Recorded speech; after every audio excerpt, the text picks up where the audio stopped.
And we are live. Woo woo! Yeah. Thank you for tuning in again. This is going to be episode 6 of the Degen Report. Today we have the wonderful Krom in our presence. So before we get too far into things, I'm going to turn things over to him. Let him explain, who he is. Talk a little bit more about himself and how he found his way into the community. For most of you, you'll probably recognize his GOAT PFP. But aside from that, definitely want him to give a little bit about his backstory in the CNFT space and a little bit more about himself. So, Krom, you take it away.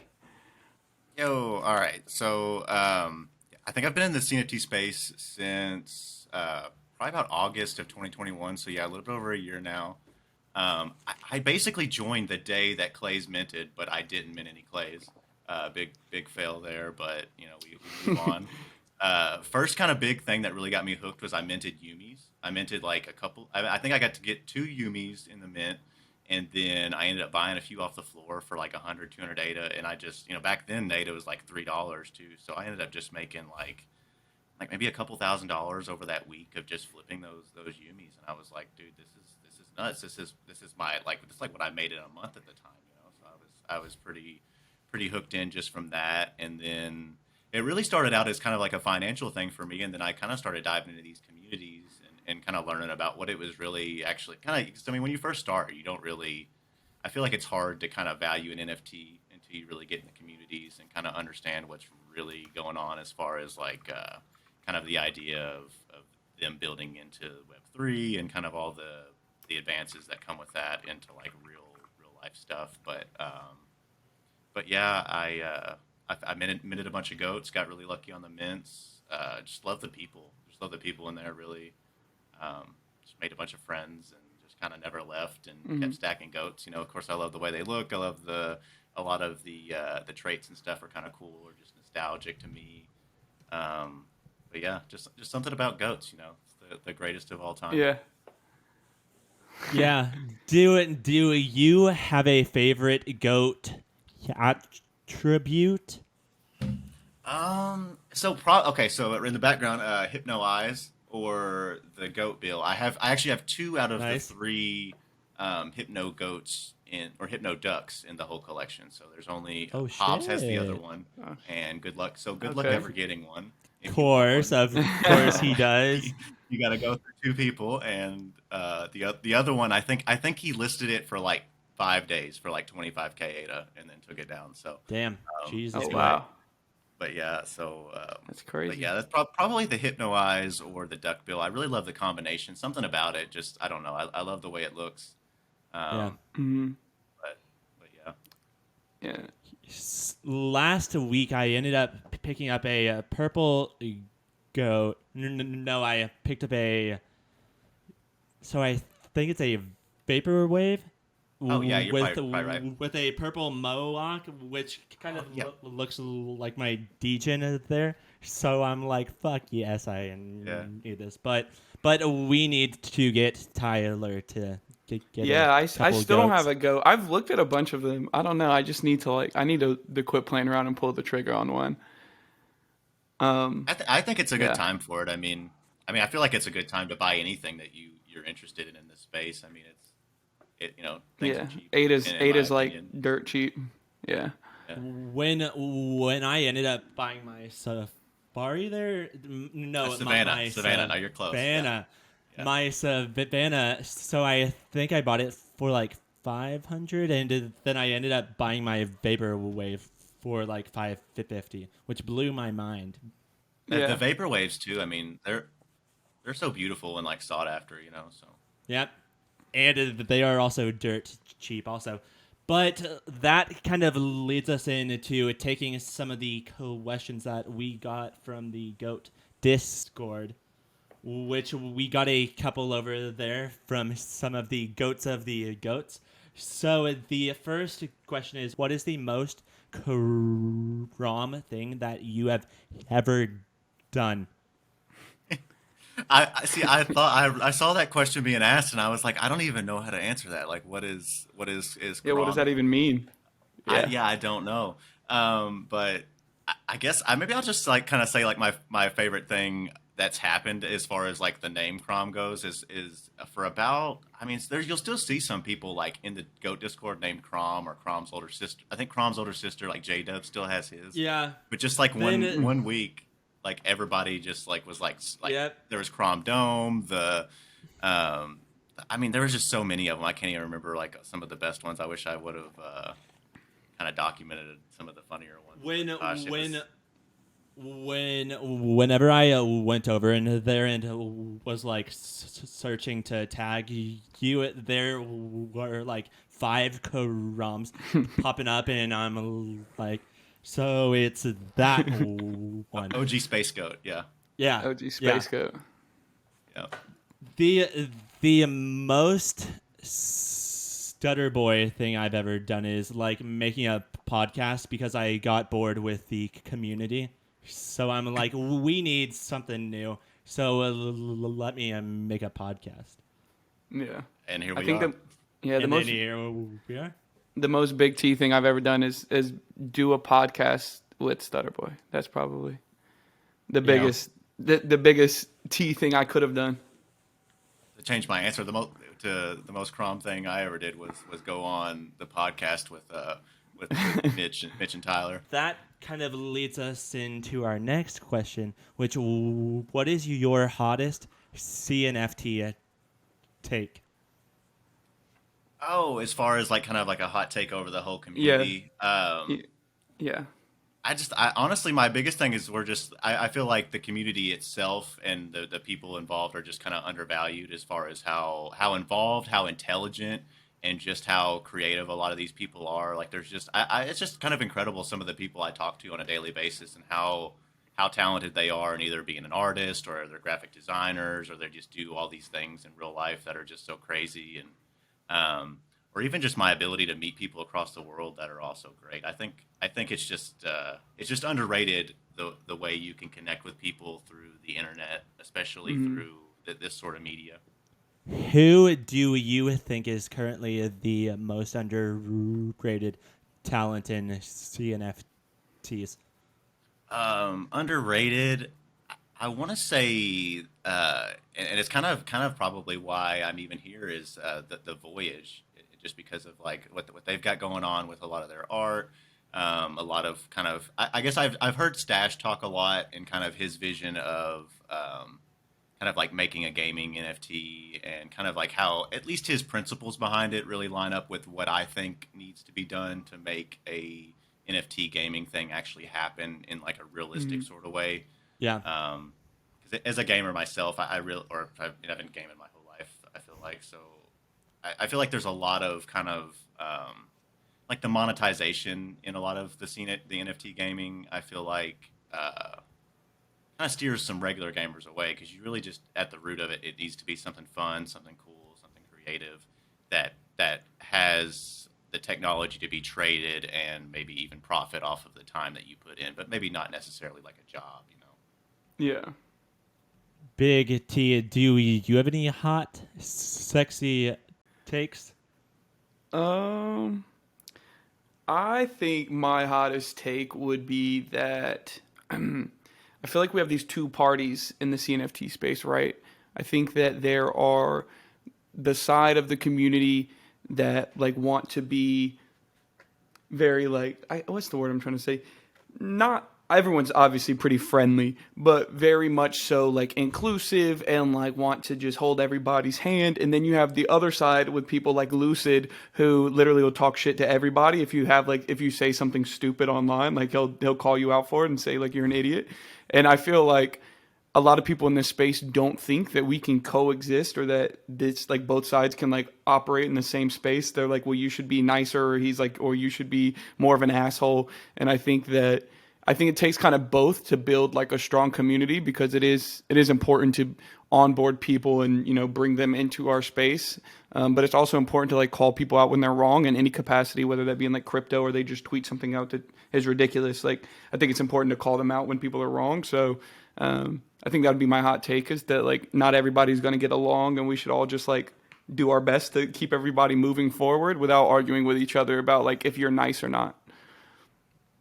you don't need to be nice to get along, which I feel like because it's so anonymous, like social media, and kind of the entire CNFT ecosystem, because it's all online. There's no like face to face. That there's no needing to find a middle ground. You can kind of push that too far, and then a lot like somebody else might see, oh, this person put this, therefore this person is a bitch. Yeah. But that's just because everything is on the line. Like you see people post memes that's like that. This is the CNFT Twitter, which it's like two dogs like barking at each other from like like opposite sides of a fence. Yeah. Then somebody comes and opens that fence, and they're like going up to each other, licking each other's butts. And I'm not saying that's what's going to happen at CNFT Con, but but kind of that same animosity, it turns out we don't hate each other. We Right. just hate each other's personas on the internet. Yeah. My biggest take might be a bit of pandering to goats, but so I have no idea why the floor is currently where it's kind of at, which I don't mind because I'm buying. But you see things like Kongs, you see things like Calais, where they've got a massive following behind them and a very very engaged community, and I kind of see goats in that same light. So maybe people just haven't caught on yet, or I think it has to do a lot with too, like your perception of like how online everybody is. Like for myself, I'm online all the time. Like I'm always on my Twitter, like I'm always on Discord, like so I can keep up with the space pretty quickly. But say that like you see, a couple of projects that like you really like, I feel like that gives you kind of a tunnel vision if you're not like chronically online like a lot of people in this space are, because you kind of miss the ship on a lot of other stuff just because you don't have the time, or you don't want to put in the time to like scroll through like JPEG store, or scroll up and down Twitter to like see what different communities are about, or get in Discord. yeah. So I think honestly it just has to do with people and their ability to like actually spend the time to like do the work and hop in the communities and see what they're about. And a lot of people either don't have that time or they don't want to spend that time. Krom, what do you feel about my take? I'd have to agree, of course. I mean, it's pretty obvious that I would feel that way, but it's What? I don't know. It's just kind of it's just a very nuanced thing in the first place. Like the I mean, it could really be anything that turns people away from buying goats, or maybe thinking that they're not around to stay. But if you go into the Discord, if you've been around, if you know the community, we're gonna be there for Yeah. kind of whatever happens, whatever falls. So I mean, it's something for me that I just I sleep well at night holding goats. I've held several projects that kind of make me nervous to hold. I'm worried about like, when am I going to flip this? When am I going to get rid of this? This needs to, you know what I mean, this and that. And it's always ended up that my ADA that I flipped anything off of always went back to the goats. But I mean, I don't know. I try not to even take my own opinion on these sort of things too seriously, because I mean, at the end of the day, it's a goat JPEG, and Yeah. or they're all JPEGs anyway. So I like what I like, and I enjoy the community. I feel like a lot of as far as I've personally seen the comic book. I really love the time and the energy that's been spent into that, the artwork behind it, and the kind of the artwork that's been kind of and even for me personally, I won the one of one Space Goat. I was airdropped a L3 vial. I minted 2 signed tags. I've just been incredibly lucky within this space too, especially that I feel like they're like my good luck charm. My lucky Yeah. my lucky goat's horn, or whatever you want to Yeah. call it. Yeah. So Yeah. But I do believe that the community is kind of equal to that of the Kongs. So, like you go back 5 months, the goats pretty much beat beat out the Kongs in the meme war back then and things like that. So I don't know what's going on there, but goats are such a good hold and that they should be doing even better, like kind of soon. But Yeah. that leads us into the next topic. You kind of brought up how the community kind of like brought you in to be the goat that you are today. But what other than the community like drew you in to being a goat and making that your main identity in the CNFT ecosystem? Oh, well, I feel like I said, I mean, the community, of course, really makes a lot of things, but even the overall project and just kind of a few of the things that they stand for as far as like inclusivity, like kind of having the the pride breed kind of being dedicated towards a group that doesn't necessarily always. I mean, I feel like more nowadays the kind of the pride movement is a lot stronger and there's a lot more kind of involvement from everybody and kind of helping out just to kind of bring awareness or just kind of support in general. And that sort and it's not something I feel like I've ever had to like struggle with personally or anything, but it's just nice to be in a place that's kind of comfortable that I feel like you can kind of be whoever you want to be. That of course, like I've talked about the art and kind of the traits and stuff that go along with those. I don't know. I feel like it's just the Discord environment, the Twitter environment. I Yeah. love the memes. I love the jokes. Just kind of just goading around. uh, big T, take the next one. Okay. Yeah. I got you.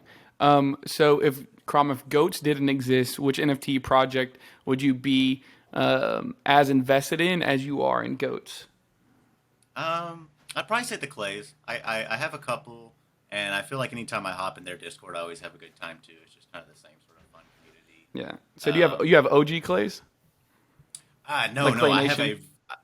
no. I have a few plots. I have like some of the kind of the random like reward edition. So I have like the hoodie, and then the NFT that goes with the hoodie. That was actually a giveaway. So I was gifted that. That was really lucky. And then Holy shit! This is the luckiest guy I've ever known. This is insane. I don't Do know what to say. you do so? How often do you participate in these giveaways? In the beginning, I did it a lot more often. Now, I mean, I haven't. I don't think I've participated in one that wasn't like goat sponsored in a while. Jesus, man. And that would be mostly like if I won like a goat from another goat, I'd probably pass it on just because Oh, But one of my favorite editions I have isn't really like super like expensive or anything, but it's Benji from Good Charlotte, which I always thought he was like the coolest one because he had the Liberty spikes. So it's Yeah. the one where he like looks at his hand and he goes like this, and his hand goes through the spikes. And, like Yeah. a little like blood clay yeah. comes out. That's cool. And then you might see it in the background. By the way, some of these aren't mine. Those are all mine still, but some of the NFTs that flash aren't mine. So if you see up there, I'm sorry. I just haven't taken them out of the frame. Oh my gosh! Oh Um, my gosh! He right I click know. saved him. He He's- right click saved Right him. click saved. We need, we are turning off your video from now on. And then I've got a zombie clay Good Charlotte with the eye beard, and I feel like that one I could honestly. I think if I traded a few of mine in, I could get an OG. Yeah. I I love the I've got eye a new beard. job, so I kind of do. Yeah, the eye beard's really cool. Yeah, the eye beard. I Um, just picked up my first clay. I just got a Good Charlotte clay with like the Good Charlotte hoodie. Nice. And I wanted to get an eye beard. I just like I was impatient to keep saving it, and I was like I'm gonna just buy one already. Yeah, So they're expensive. I Yeah. So speaking of my luck, I in the last Pavia mint, I minted an estate, and it was a waterfront estate next to a teleport station. So I sold that for like 5,000 ADA, and Jesus, that's man. how I got the eye beard. So Good yeah, it's timing. honestly it's been crazy. It doesn't make sense. Um, it That's so just doesn't make crazy. sense. Yeah, I've minted But so many things, and I don't think I've ever minted anything good ever. Yeah. Same. Ever. My first mint, I minted bumping uglies. I got like ranked 26 that I now could sell for like 50 ADA. I was And gonna I'm say like, I don't think I've heard of them, which isn't yeah, probably the best sign. exactly. My first mint. So I'm not a big minter. I'm more of a collector than It's a anything safe way else. to do it, you know. I mean, Yeah. minting's a gamble. It's like it really is just you're rolling the dice. Yeah. That that and with me, I feel so much safer just like buying after because I know what I can buy, and then the art kind of like gets better to me. Yeah. I think I think the thing with that too is you get to see I mean these are you're essentially investing. I mean I mean the art is great, but at the end of the day you don't want somebody who's just going to take your money and like spend it on a vacation or something. You want somebody who's going to take the Yeah. money and put it into hiring people, advertisements, Yep. or somebody who's just good at that. I mean if you're good at it, maybe you can hold the money in a wallet and just kind of pull from it when you need to or whatever. But I think it's important to kind of see how they manage their money and how you know, I think there's some red flags that can definitely pop up after a mint. After they have what they essentially intended to get out of it. What are they going to do Hmm. from there on? I kind of would like to answer that question also because I didn't build my brand on goats. But I did build it kind of with Universe 25, and then I built it a bit with Degen during the meme war with my garbage memes of like me just like putting somebody's face over it. Meanwhile, goats and Kongs did a like full 2 hour videos, movies, documentaries about how awesome they are. But so if it weren't for both the universe or Degens, might be goats. I'm not gonna lie because, like, for me, everything I do is more so community based than anything else. Mm. So like you said, like T's said 1,000 times, you need to enjoy the community and to enjoy the art. So for me, that's even more key, and like we've said 1,000 times in the past 20 minutes of doing this podcast, Goats has like such a cool community. So maybe I could have been the Krom if Krom didn't exist. We'll never know. Oh no. Oh Never, no. well, yeah. Well, and kind of wrapping up like the goats talk, we kind of like front loaded the pod with a bunch of goats questions. So kind of like wrapping up that grouping of topics. I'm pretty sure Mitch definitely put this one in here. When do you have plans for a space Somebody else goat did. tat? Oh man, that would be really cool. So my thing with tattoos Do you have is any? like I really no I don't. So Okay. I've like I really love tattoos. I've really always kind of wanted one. But my thing is like my tattoo style is kind of like I really like something like kind of like realistic scenery. Yeah. So I always wanted like really large pieces, so like a whole like sleeve of like a scenery with kind of different very realistic sort of like details going on. And as Hmm. you can imagine, it's really hard to find somebody to do that. It's a lot of hours, so a lot of money. So yeah, Yeah. any tattoo I've ever really wanted is going to be like is like been price tagged at like several $1,000s, you know. Yeah. So space goat tattoo, potentially, but I would probably have to kind of like edit the style or kind of sneak it in with the scenery. I don't know. That's the thing because Yeah. yeah, I really just love like hyper detail scenery. Usually more like realism. Like I like other people's tattoos of like different traditional all sorts of things, but yeah, for me that's kind of what I've always like I guess appealed to me as far as a Yeah. tattoo. Maybe I might get the logo of a NFT that I enjoy, but to get a whole ass goat NFT, or for me it'd be a whole ass human like tattooed on me. Yeah. That to me is not going to make sense to anybody in like 10 years, or maybe it might, but they'll be like, dude, why do you have a tattoo of a human on your lower back or whatever it is? You got That's a University 25 tramp stamp. Yeah. There you go. hey, gotta Just do put what you the gotta do. movement across Man's The got your to lower movement, back. There you go. the movement. Oh my That would be god. awesome. Well, no, I my take on NFT tats is that I agree with you. I would almost want to put like a logo of a project rather than the NFT itself, because say like this time next year, Goats is the next like Bored Ape. You know, they're all worth like 120 grand, like 150 grand USD. Like I'm gonna want to sell it, right? Like at right. least Yeah. sell. Yeah. Like so, if I can't sell that one, because then I'm gonna look like an asshole because someone else owns it, but it's tattooed on me, so then I'm gonna look stupid. So that's the only Loses it reason I really. wouldn't do it. Yeah, basically, that's the only Then reason I wouldn't do it. Because if I had to sell it, then I'd feel like an idiot, a real big idiot. then kind of on the other side, like say a goat's pulled out, then you've got this goat tattoo for a lifetime, which was kind of the big controversy back during Bearcat Rocky Club. I don't even Yeah. remember. I'm sorry, Yeah. BCRC fans, but so kind of because of that, I don't see a reason to actually get a tattoo on unless it's on my lower back that says the movement. But Dude, Right. that would be so awesome. bro, Big T would have loved that. Oh yeah, I would I feel like hundred if percent. Space Goat was like in a movie, like we do the comic books, we launch a movie. Space Goat's in a movie. I might get like a scenery of Space Goat fighting off some like some evil carnivorous goats or something.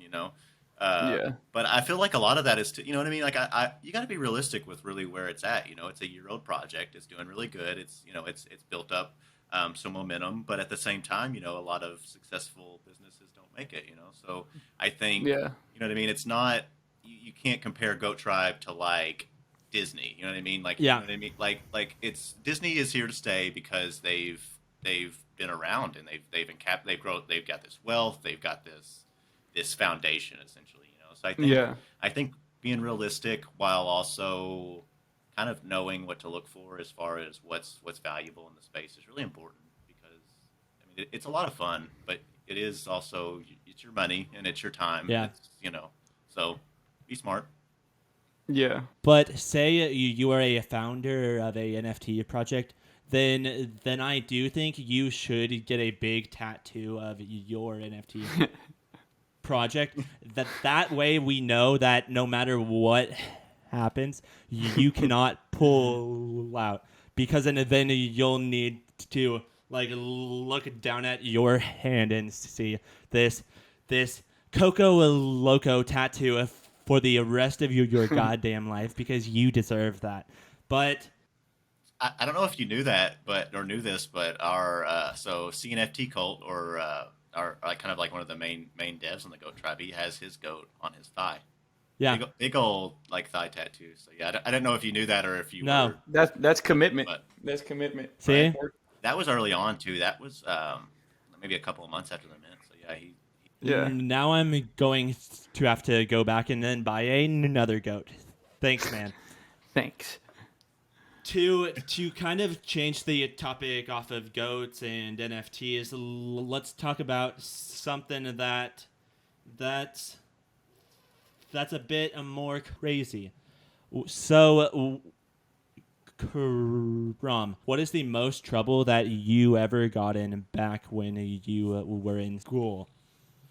Oh man, I could tell you a lot of stories actually. Um, man, oh man, this is like wiped off my record and everything. But when I was like 9 years Oh old, shit. I used I think it was my Atlanta Swim Club membership card to break into an abandoned house with some of my friends, and we just were like in there, and we got in When you were trouble for breaking and 9? entering. I was like, okay, no, maybe I was 11. I think I was like 11, but I was really young. Like I was just like I You're had seen still a my kid, like though. Yeah, my you're still a kid. yeah, I was like a kid, and I learned how to do that from like my sister like breaking into the bathroom or something. So it wasn't like I was like a hardened criminal or anything, but Yeah. like it was like one of those old like bathrooms where if you like pressed the button and closed it, it would lock. So I think she would break into it with that. But yeah, that was yeah, a cop showed up at my house. I was grounded for several months. That was yeah, and I had saved up some money, and that was gone because I had to pay for something that one of the other kids had like they like took out the popsicles and like made a mess. So yeah, What do that was you what do you do it again? no, that was Don't actually Oh, in- like it, fucking yeah. pussy. Don't incriminate yourself. We encourage bad behavior over here. No, so I'll tell you another thing that I wouldn't take back. And so during high school, I skipped a bunch of days. I was working, and I just kind of had this mentality that like I don't need this. I got a job, and I was stupid because I was working at like Texas Roadhouse, So I'm like, I Nice. got Let's it made. go. I don't need. I'm making $12 an hour. I don't need them. Yeah, Uh, exactly. but yeah, so I skipped a bunch of school, and I had skipped so much school that I had basically failed like chemistry and algebra 2, and so I had to take like these online classes, and I found all the answers online, completed both the classes in 2 days, Been and then so all I there. had left Been there. was right. So all I had left was an art class and an English class. So I skipped a total of 90 some odd days my senior year of school. That's crazy. And I was called the office every single day, and I wasn't there. I didn't go. And at the time, I moved out of my parents' house. So When you were whenever in high they would school. try, I was in high school. I was 17. Okay. So they couldn't get my mom in trouble because I wasn't living with her, and they couldn't do anything to me because I wouldn't sign over. I forget the term for it, but it's like basically like my own adulthood. I guess is what like you can like sign. Like there's like a form you can. There's a term. It starts with an A. Like there's a term for I it, know what you're talking but about, and I can't think you know what about. I I can't mean? think of what it Yeah, is. I'm gonna yeah. look it There's a up. term for it, but yeah. Anyway, so yeah, I didn't do that, and so I just skipped a bunch of days. Um, barely graduated, like super bottom of my class, like Nice. as you do, for skipping 90 days of school. But Oh, are you talking about like emancipation? emancipate, that's the word. Yeah, Yep, yeah, emancipation. emancipate. I Like didn't emancipate you myself. didn't emancipate. Yeah. Yeah, and so I was in like a weird limbo where they couldn't do anything. They couldn't do anything to her because I wasn't living under her roof. They couldn't do anything to me because I wasn't legally emancipated. So they couldn't charge me for I guess truancy. I don't know how that works if you get charged Yeah, I for don't know if you can truancy charge when an you're yeah adult for a truant. Yeah, I don't know. That's weird. yeah I don't know, but yeah Would you ever do that again? yeah I don't feel like I really lost anything out of that. I mean like I said I walked with everybody else. I didn't have Right. any ribbons or anything, and I don't Just really the know old much cap and about. gown, no cords. Yeah, I don't know much about. I'm not good at algebra right now.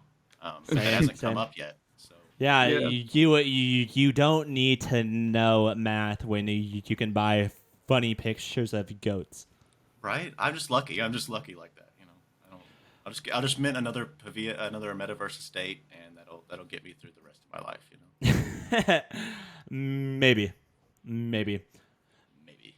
maybe if they do have a Pavia tattoo, then you'll be good. But if they don't, Get a you green are square. fucked. Yeah.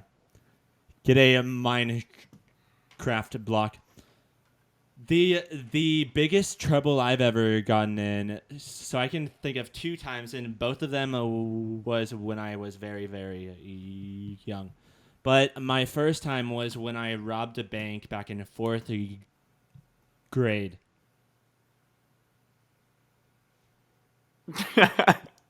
That's a good story. It's very Yeah. captivating. Yep. So I can see you standing up So- on the counter, and that you're like this tall. You're just like a little ass Yeah. kid. If you have a gun, I mean, they're gonna give it to you. The time I did that, we did this thing called the the Johnson Bank, which that's the elementary that I went to.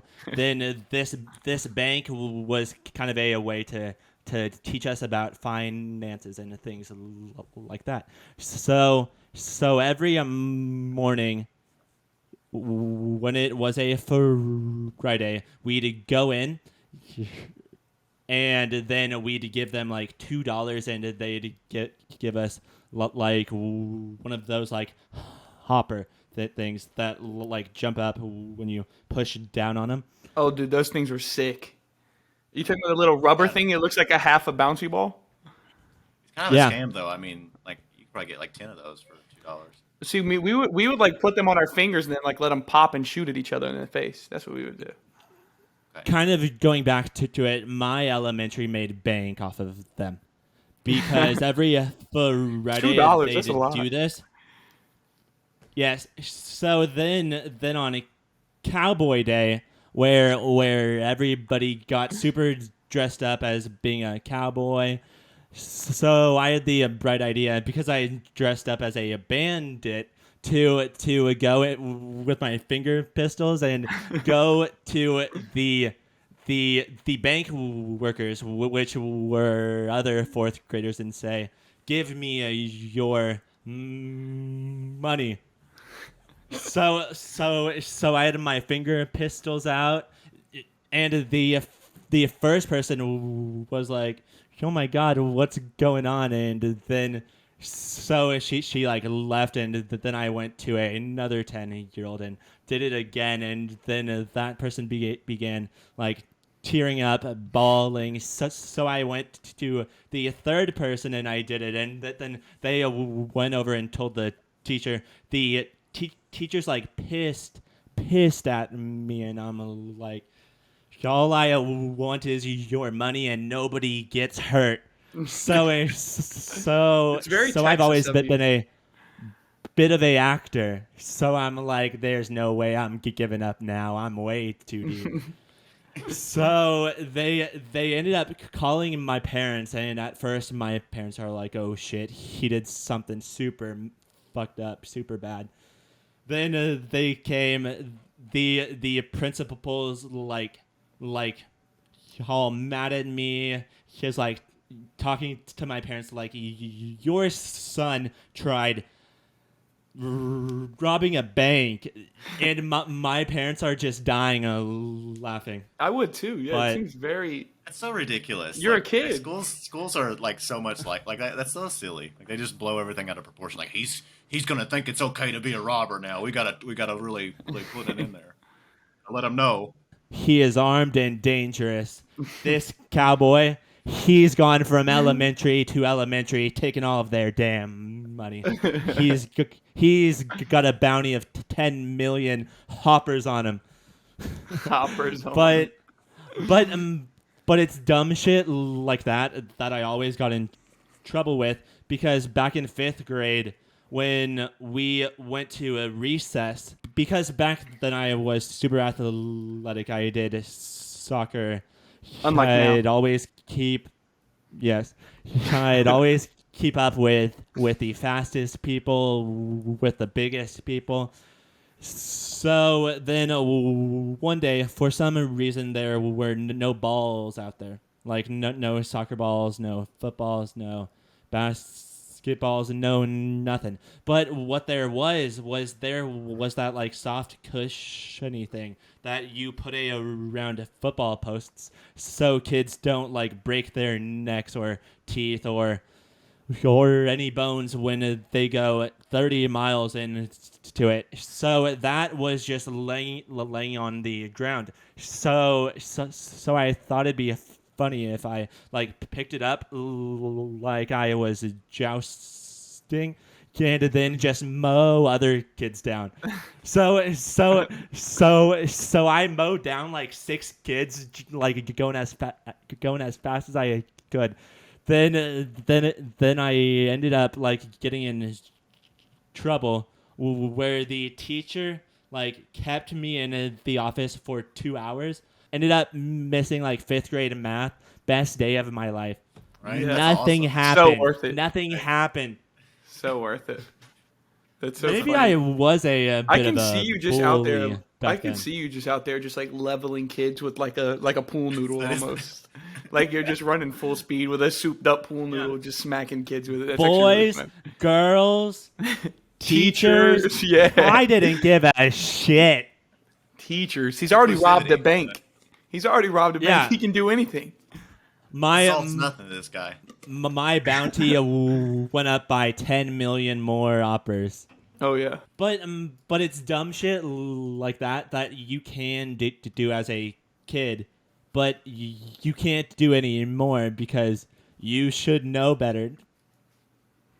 Yeah, that one I feel like that would get you arrested now, which is Yeah. kind of dumb. Yeah. But also, I guess You probably if you shouldn't hit tackle like an people old in lady. public. Yeah. Yeah, yeah. I mean, if they're your friends and they're not old, I mean, why not? Why not level them a good time? If I did that same crime today back at the same elementary school, I'd go to jail for 30, 40, 50 years for Yeah, life. that's pretty messed up. Yeah. They'd fucking execute my ass. And to You be do live in honest, I'd probably Texas. just You do live in Texas. Yeah. They probably would. Oh, Or yeah, someone oh, yeah, one of you the bet. teachers would actually probably just shoot you before you ever got away.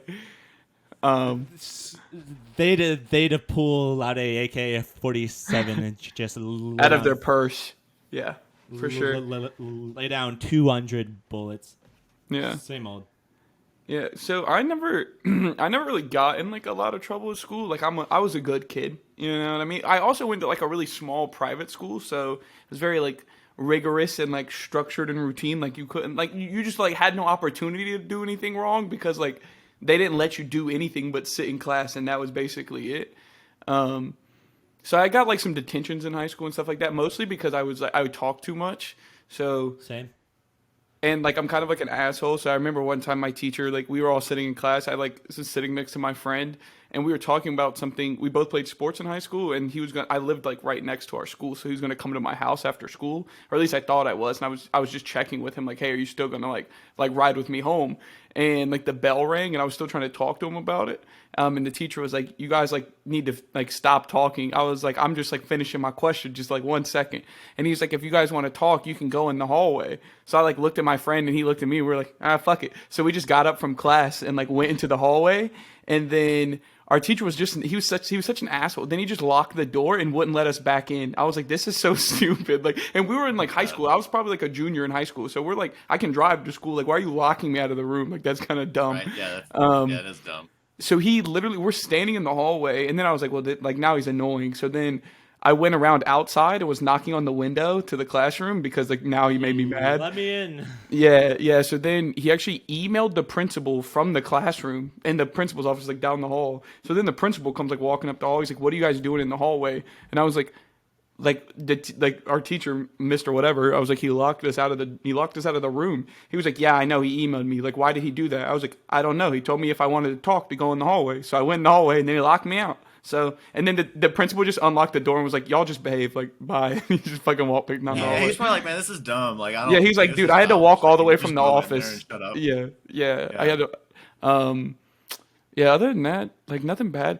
When I was in fifth grade, I got a concussion because this other kid pushed me off the playground. Like we used to have like a big playground, and then next to it we had, because I went to like a private school, so it was like a lot of grades. So it was like elementary through high school. So there was like an outdoor. It's kind of like gym equipment almost. And they have like the two bars that, like you walk on with your hands, like, or when you're in like rehab and stuff, that you hold on to and, you like walk. It's like the two little bars. Well, me and my friend, we would like stand on them. Like we would hop up there and stand on them. I'm like in like fifth grade. And this other kid came over there. Like I literally never talked to this kid, anything like that. And out of the blue, he just comes over there and he's like, I want to get up there. I was like, there's no room. Like there's two of us standing up here. Like, no room for another 12-year-old. And he got mad and just, like, pushed me. So I fell forward and there was like a set of monkey bars on the other side of it. So I fell forward and hit the front of my head on like the metal pole that holds up the monkey bars. And then like I fell backwards, and on the way back down, like I was like falling like flat, and I hit the back of my head on like the metal thing I was standing on. So then it just like, I just like remember laying on the ground, opening my eyes, and my best friend that I was playing with is like looking over me, and he's just like spinning in circles. And I was like, holy shit, that fucking hurt. I had to This go to is the school. day I die. Dude, I had a fucking like huge egg on my forehead from where I hit it so hard. Like it looked like I had a growth coming out of the side of my head from where I smacked it so hard on the thing. But that's, yeah, nothing really crazy happens at private school really. So Tyler, do you ever wonder like how intelligent you could have been? Say that didn't happen. yeah, I lost at least half of my brain cells that day. It was crazy. That's got to be a hit. I mean, you gotta lose some on that. Oh yeah, it like dinged. Like I remember hearing the ding as my head smacked it. Like it hurt. Jesus Christ, man. That's a double tap. That's a double. Yeah, that is a double tap. But I've never broken a bone or Wow. anything like that. So I mean, that's pretty lucky that was like the worst thing that happened to me. That same friend I was playing with like the year before, he like just broke his arm on the playground. Like he was just playing on the monkey bars, fell off, and just like snapped his arm on the ground. And I was like, well, Jesus Christ. When Tyler was telling us about that, I remembered a third one I have. Oh. Back my sophomore or junior year, because I did men's choir back then, and because I live in Texas and football's like so big, I always thought it was like so funny because you always see like football coaches like slapping their players on the ass, because men's choir is the complete opposite of that. Like, what if we all just began acting like football players and then just going over and smacking each other on the ass? Like, so we'd do that after. Like every time we'd sing something, we'd That's be so like, funny. "Yeah, boys!" and Hell yeah. then we'd go and just like slap each other on the ass. And so after doing that, when I went up to the director and was like, "Thank you, Mr. blah blah blah. You did amazing," and I gave him one big slap on the ass. And then, like, he gave me a look like, "So I can't tell anybody about this, but never do that ever again." And then I did it again, and nothing ever happened. What a guy. Jesus, man. Being guy. young is so easy, guys. Being young is so easy. Yeah, I'm trying to go back. I had like a similar story to Tyler's, and it was basically the teacher was like, "If you want to sleep in my class, go sleep out in the hallway." And so I did, and nobody called the principal or anything. She just kind of came out there and talked to me after that, and I'm like, I work a job, and I'm just tired, and that Yeah. was basically it. You can get away with literally anything. Yeah. Like Krom said, he missed 90 days, and he graduated 90 of like maybe 200 days. I was gonna and say, yeah, it he can't was be fine. much But Krom more. played the system, like where you weren't That's emancipated, but you weren't living at home. So he literally found like the middle ground that nobody could tell him what to do, which is Yeah. key. And that's exactly what I wanted, which wasn't necessarily like I should have probably like stayed living at my parents' house and just kind of dealt with the rules that were Yeah. pretty reasonable. But rebellious teenagers. Oh, Right. He's such a fucking bad boy. Right. So No. the next topic is, what is something that you do often that other people might think is being very, very weird? I play a lot of RuneScape, which is, if you don't Badass. know, is a 2007 point and click game. Maximum, I think, like 30 frames per second. Just super low quality, all about wizards and goblins. I have a very high level Iron Man. I've probably put 3 to 5,000 hours into that game. Oh my. Since I was a kid, because I've played since I was like 11. a lot of my friends and one of my cousin who I played with as a kid still plays. So yeah, it's just like a kind of a cool nostalgic thing for me. It's a really good mirror opposite to like Apex because like Apex is just super high intensity, and then RuneScape I'll go like mine a rock or something. Right. And For somehow the little 15 hours. exactly, and then somehow that little experience, like I'm like, yeah, dopamine. Yeah. Um, but yeah, that's something I don't really tell a lot of people about that, just because it's kind of like I feel like most people's response is just like, okay, you know. The Yeah. game came out when people had flip phones. Right, yeah. I mean, it's not, and you can play it on your phone now, and it's the same quality, That's probably so funny. probably better than it was when I was a kid. I just don't remember. Yeah. There's so many people out there that made that their main game, or maybe like Wow. WoW, Right. wh- which I never got into. But every now and then I might go back and play like Pokemon games that came out 20 years back, just just because it's good, like because the graphics are so much better, that doesn't change the game. Yeah. Well, the quality, and then there's a lot more. I just feel like there's a lot more to life than some things that we can just explain to. Like, there's something about my brain that likes Yeah. that feeling I had when I was a kid, and when I play Yeah. now, it kind of mimics Yeah. that in a way, I guess. Yeah. You know, so. Mm. Um, I mean, my favorite thing about it, though, and kind of Pokemon has like the same thing, is where you can really just keep going with it. You don't really have to like a lot of games just have finite endings. You know, you've Yeah. done Yeah. everything, you're done. You know, and I don't really like that, because I like to really I like to just progress my skill level in a game. I guess is Yeah. kind of how I like it. Yeah. But Mitch, I know you do Would something really weird, so I want to know. I really am intrigued by No. what your answer is going to be to No, this. I'm very very normal. You tried to rob So I'm as normal as people in it fourth comes. grade.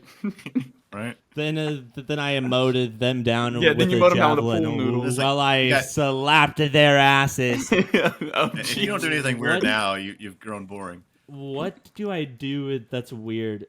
So so I'm an Uber, but I've also been singing for 20 years.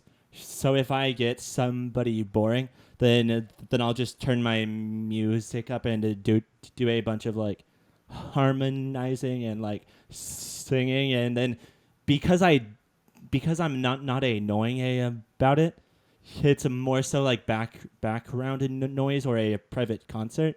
So and maybe that's weird, but I mean I end up making good tips from those people that don't want anything to do with me, which those are usually the people that don't tip. So maybe that. What else do I do weird?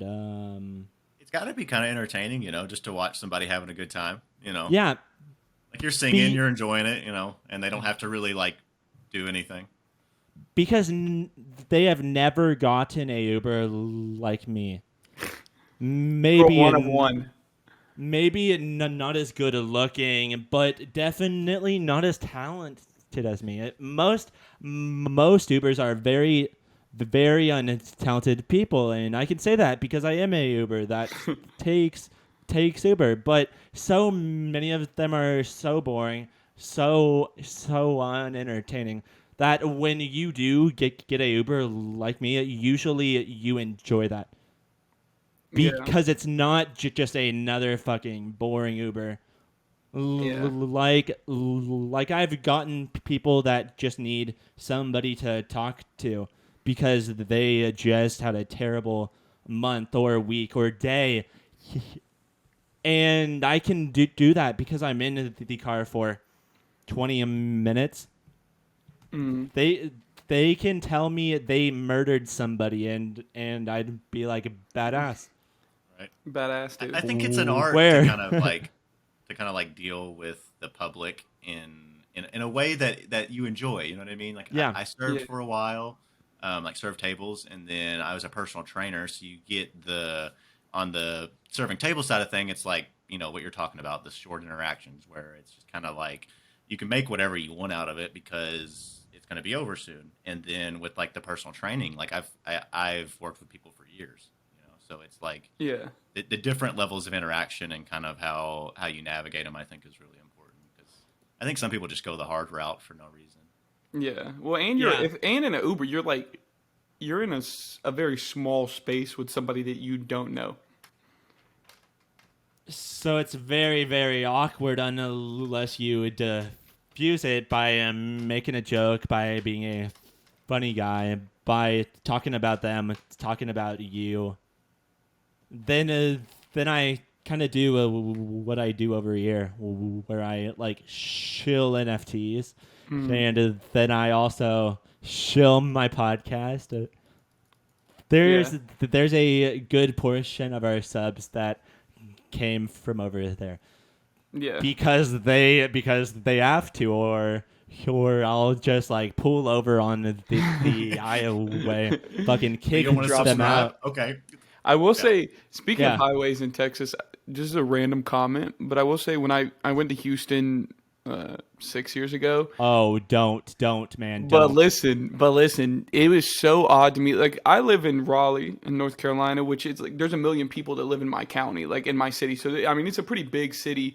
I mean, there's 10 million people that live in my state, and a million of them live in where I live. So it's a pretty big city, and the size of Texas's highways compared to the size of my highways, So good. my buddy picked me up from the airport and we're driving and it's like 1 a.m. because my flight got delayed like 3 times. And I'm like, why are we on a side road to get onto the highway? He's like, oh, it's a feeder. Like you have to get on this road just to like pull up, like you're next to the highway just to feed onto the highway. And I was like, and then you get Yeah. on the highway and it's 6 lanes wide and people are like highways. zooming. Yeah. And when he picked me up, Literally. it was like 1 a.m.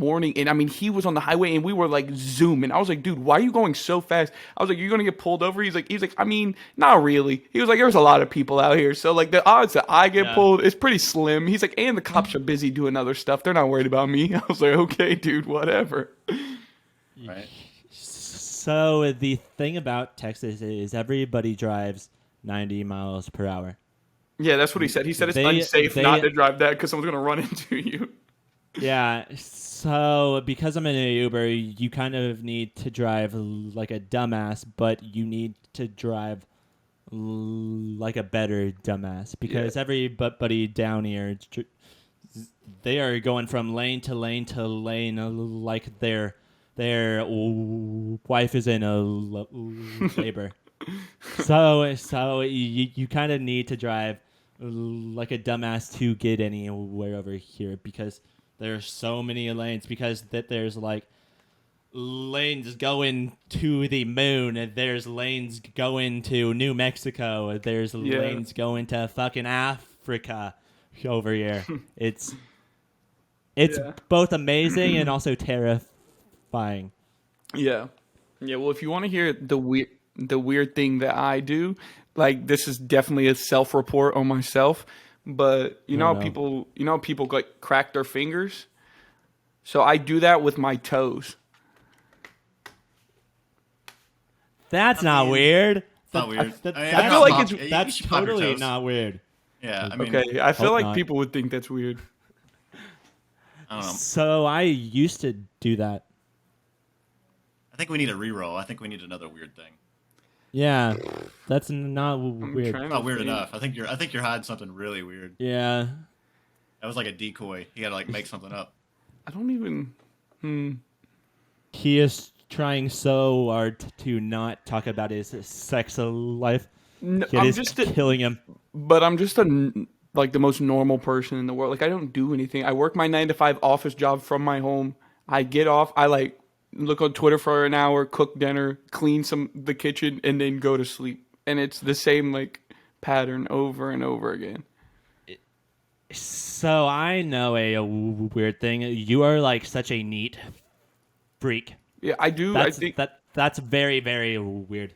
I think I have like a low level To me. OCD. Like everything has to be clean and everything has to be like done a certain way. Like when I go to bed at night, I lock like all the doors and like go up to the fridge, push both the doors to make sure like they're shut for the fridge. Like hit the off button on the oven like 3 times to make sure the oven's off. And like I have to do like this this whole like thing of events, like lock the garage door, like make sure everything's off, like make sure everything is like fine, the windows are locked, everything has to be like in its own place before I can go to sleep.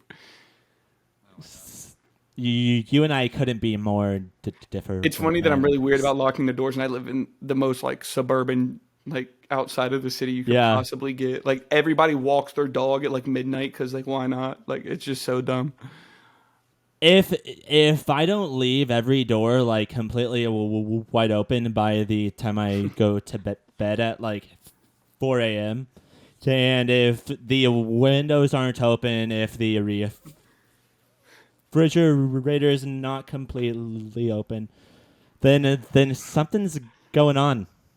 Yeah, that makes sense. Right. That's fair. That- That's how Can everybody it- lives, I think, for the most part. I mean, and not this weirdo over here, but that's fine. The next topic is: would you rather have hair for teeth or teeth for hair?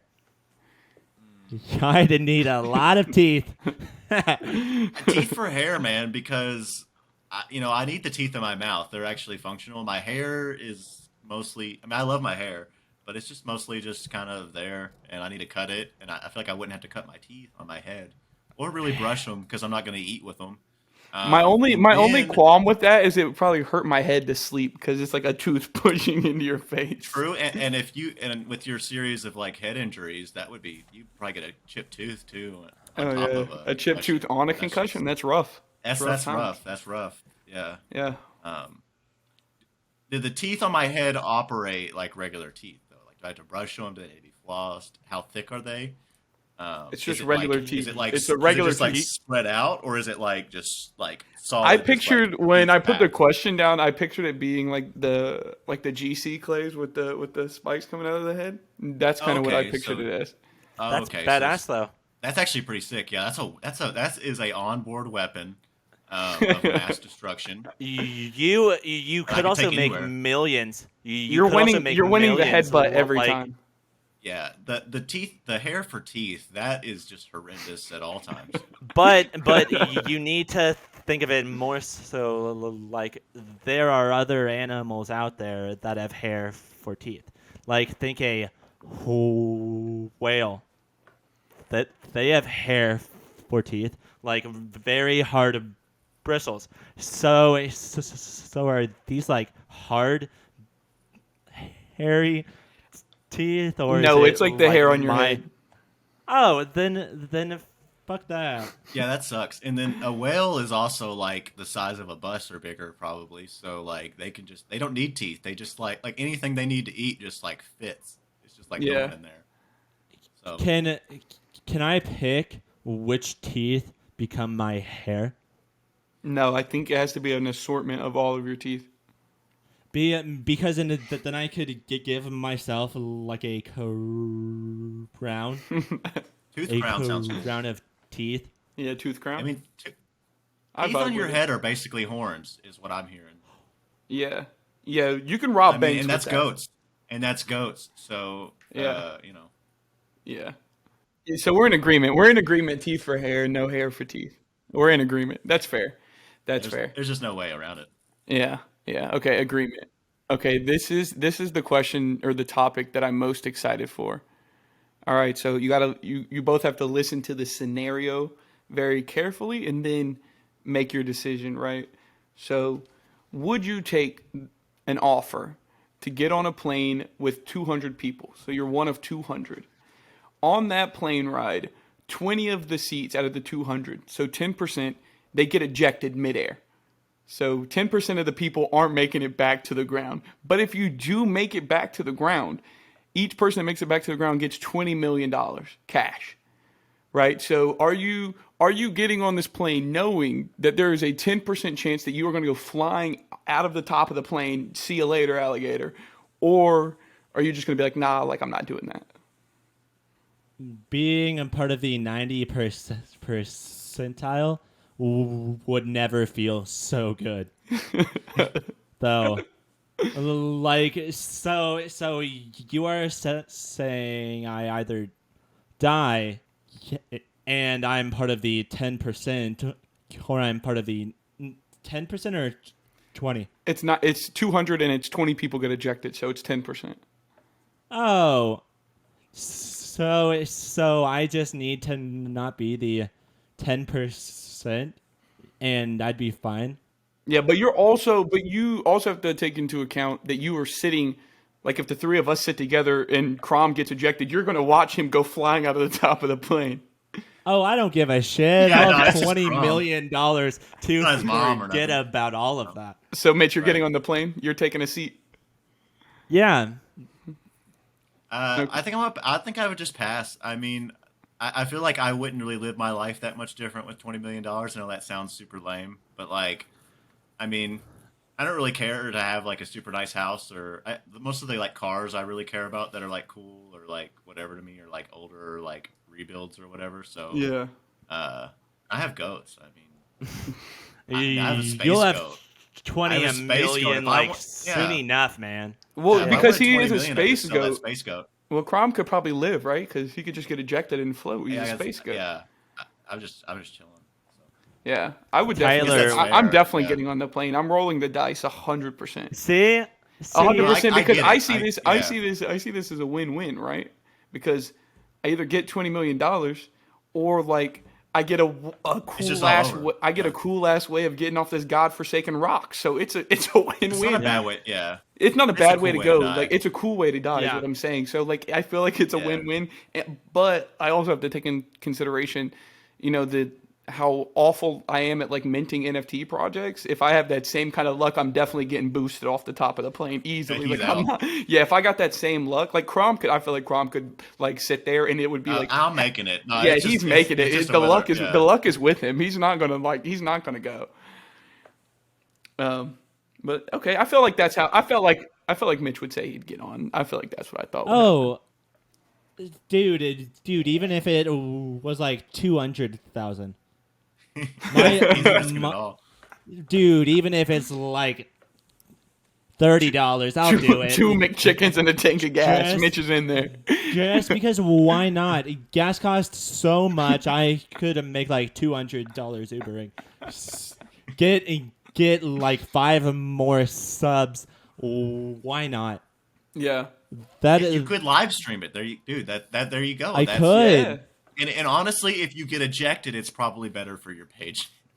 This is It's the this content. is some like Mr. Beast level. It's like Right? You Dark get Mr. on a Beast, plane. It's a very dark Mr. Beast. Yeah. 20 of you are dying, but $200 million. Oh my God, so easy. How many signatures do you think it would take for you to be able to get on that plane, though? You gotta sign an initial at least 80 things before they're like, okay, Oh yeah. we're not Yeah. gonna Yeah. go Because to yeah, prison for this. sure. So the family can't sue you. Oh yeah, definitely.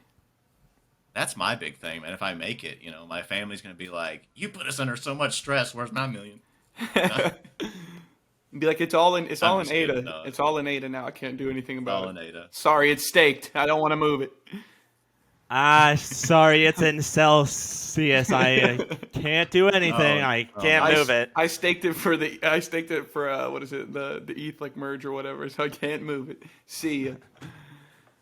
See you later. And see you later. Uh, Do you want to take the next one, Mitch? You've got him in. All right. So the next topic is, what is the craziest purchase you have ever made, both CNFT and IRL? Okay. CNFT. I mean, I don't really feel like I've had anything crazy. Like I've never bought anything that's like really doesn't have like increased value. You know what I mean? Yeah, Yeah. must be nice. Must be nice not to buy the Right. top. I mean, my the thing I've only really ever like. It's funny. Like all the rugs that I've ever like minted, I minted like one. You know what I mean? Yeah. The most expensive NFT I've ever bought has been floating around here. It's not that one, but it was the William Tell Pride Goat. I paid, I believe, 1,000 ADA in a nice Bowie goat, and at the time, the 1,000 ADA I think was like $2.20 or something like that. So yeah. I spent close to probably $3,000 worth on that goat at the time. So I guess that's technically not worth that now. I don't think I would get that if I wanted to sell it. But also, it is the only William Tell Pride bot. Yeah. Yeah. So I'm cool with keeping it. Yeah. And then IRL, I bought a spray painted blue S10 with like a souped up V6 in it, Dude, and that's blew that so. thing up in like 3 days. Wait, was it a manual? Was it 3 a days? manual or automatic? It was an automatic V6. I wish it was a manual. If it was a manual, I I was probably about would to have say blown it because up there's sooner. something Uh, different about like whipping a manual's S10 that like just really hits home. Dude, Oh those trucks are shit. so much fun, though. I mean, they have like a V6, especially one of those trucks. I mean, you were basically on like skates in the rear. I mean, you could. I mean, especially if it was like a little I damp. mean, yeah, because the S10's Oh no man, bigger than like a Toyota Camry, so right? And as that's a what it yeah, feels Hey. like. yeah, That's what Mitch has. No, I Yeah. actually I yeah, used to work nice car. for some car dealerships when I was like 18, 19, 20, like 21 going through college, like into high school, into college. And I would always like detailed cars, so I worked like detailing for like the dealerships. And I didn't know how to drive a manual until I started working there, but obviously we have to like move cars around a lot, so like I had to figure it out. Right. And they were like, "Here you go, Tyler. We'll show you how to drive a manual." And they brought me a 1997 Jeep Wrangler that had like 300,000 miles on it, and it was the hardest Hard. thing. The trying to figure, you would have to push the clutch so and like just. I mean, I basically felt like I was yanking like the shifter back and forth. It was so difficult to move. But after that, Yeah, everything else felt like it was just butter. Anything else I drove that right. was newer, it was so great. But that Jeep was like the bane to my existence. I had to like move it around the parking lot a bunch, and it was awful. Yeah, no, that's smart on them. But yeah, I learned on a flatbed F350. Okay. And that thing, I mean, same deal. I mean, just super hard. Like you had to go all the way down with the clutch and the free, you know what I mean, and like all the way down to the floor, and it was Hmm. just, yeah, it was different. It was definitely different. And I was like hauling stuff too, so like the Yeah. weight was always different, and yeah, Yeah. That's so funny. it was a I learning experience though. Speaking of clutch, when I worked at the dealership too, like WeatherTech floor mats, how they're like, laser cut for, the specific car, so they like, fit in the car. Right. We had this Nissan Xterra that we sold, like this old used Nissan Xterra, but it had like nice WeatherTech mats in it. And I had cranked the car, I'd cleaned the car, whatever. It was the last car we sold of the day. It was like 8:30. It was dark out. I had like cranked the car, and it was cold out, so I was like letting it warm up, and I was putting the floor mats back into it. And I basically like shoved the driver mat into the car and basically pushed the gas pedal down all the way by accident with the mat. But I couldn't back it up. Like it was stuck because the seat was too far forward from where I was vacuuming the back seat. So I couldn't get the mat out. So it was just like, I mean, I look up at the gauge and it is like at like 9,000 or 8,000 RPMs in the shop. I mean, it is like there's smoke coming out of it, dude. It Oh smelled like God. burnt popcorn when I opened the hood. Like smoke came out, and I was like, holy shit. So I went and told the sales dude. I was like, hey bro, come here. And he like came to the back. I was like, "Hey, my guy, I really think I fucked this one up." He's like, "Nah, it's cool. I gotta go put gas in it anyway." So he's like, "I'm gonna drive it off. The smell will go away." I was like, "All right, bro." So Oh I my probably took a God, bro. couple thousand miles out of that clutch, but I mean, out of that engine. But it is what it is.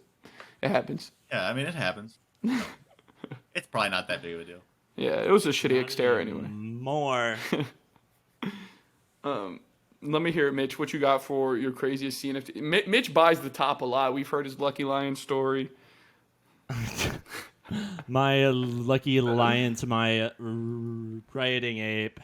I felt bad about that my one because we biggest- told you to buy the ape. Yeah, bunch of Dickheads. My most expensive NFT I bought was my my Bud, which you can see up in the Yeah, yeah. middle. But I ended up buying that for 3,800, like probably 7-8 months back. I mean, Which that's a good price to pay. I think in my which isn't bad because it is a harpoon. But Yeah. back then, 8.0 was like $2.50, $3. that's So a huge purchase, man. so Wow. I ended up buying it for like Well, $70,000. he's from Texas. Everything's bigger. You go big or you go home. Yeah, Yeah. Wasn't Yeah. that was the He- first? he's, NFT pro- he's that was got the he's got a ranch, that was the first NFT you bought, right? My second. So you just went ahead. You went ahead first. You said, "Fuck it, I'll Yeah. spend $7,000 on one." Why not? Then people will like see my PFP and be like, man, this dude's got clout for days. He's already got a bud. His Twitter was made last week.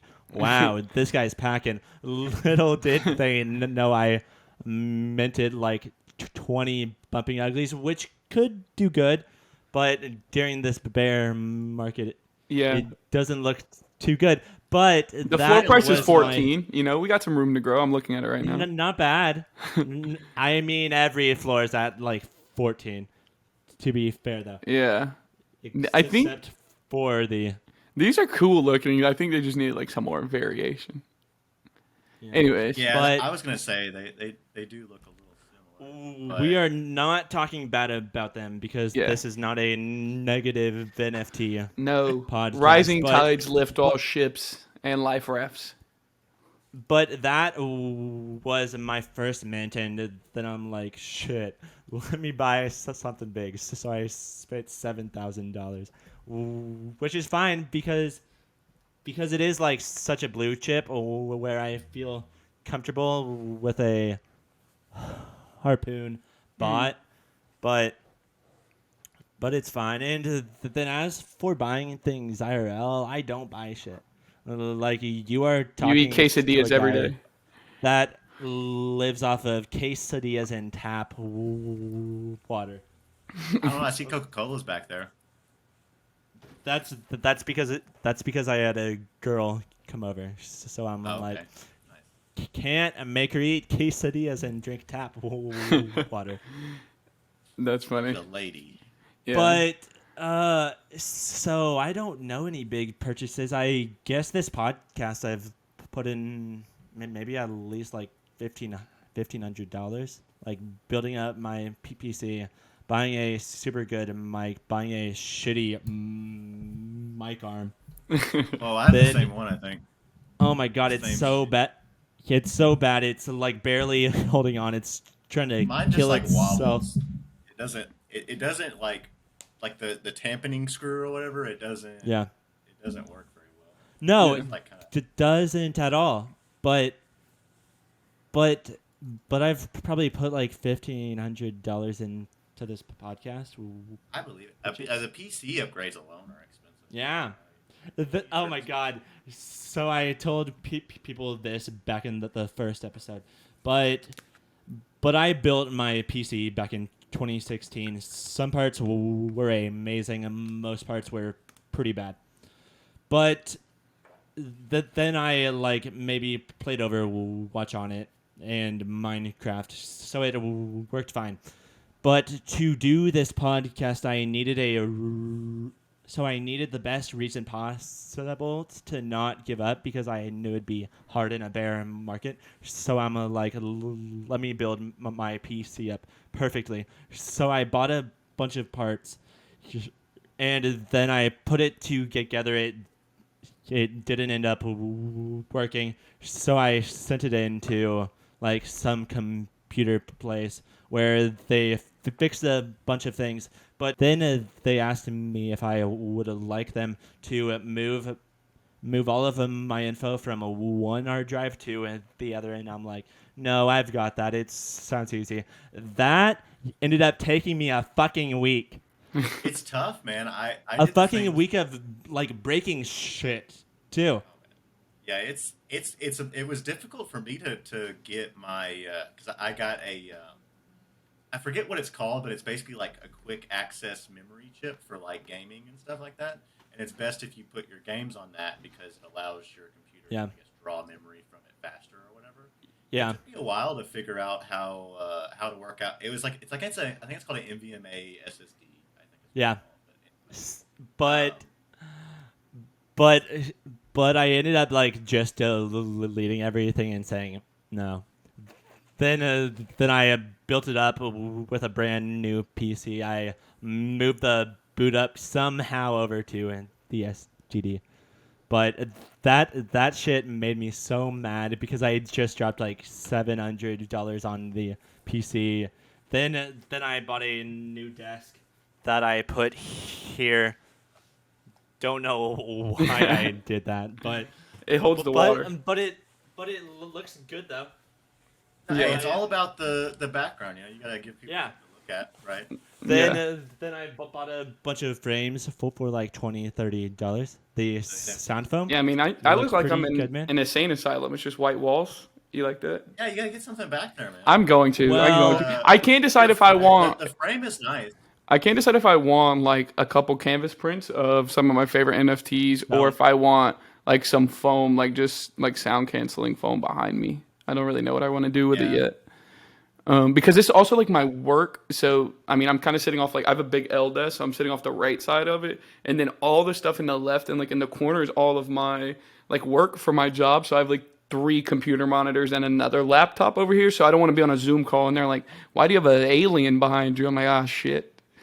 Here we go. Yeah. I don't think it has to be Bird up. like NFT branded. I've seen a lot. I watch like Twitch and YouTube and everything, so I see a lot of setups where a lot of time it is just like noise foam or little lights or Yeah. I like the ones that kind of look a little bit like greener. You know what I mean? They have like some like plant setup or something like that. Ooh, I love plants. I'm a Yeah. plant guy. Yeah.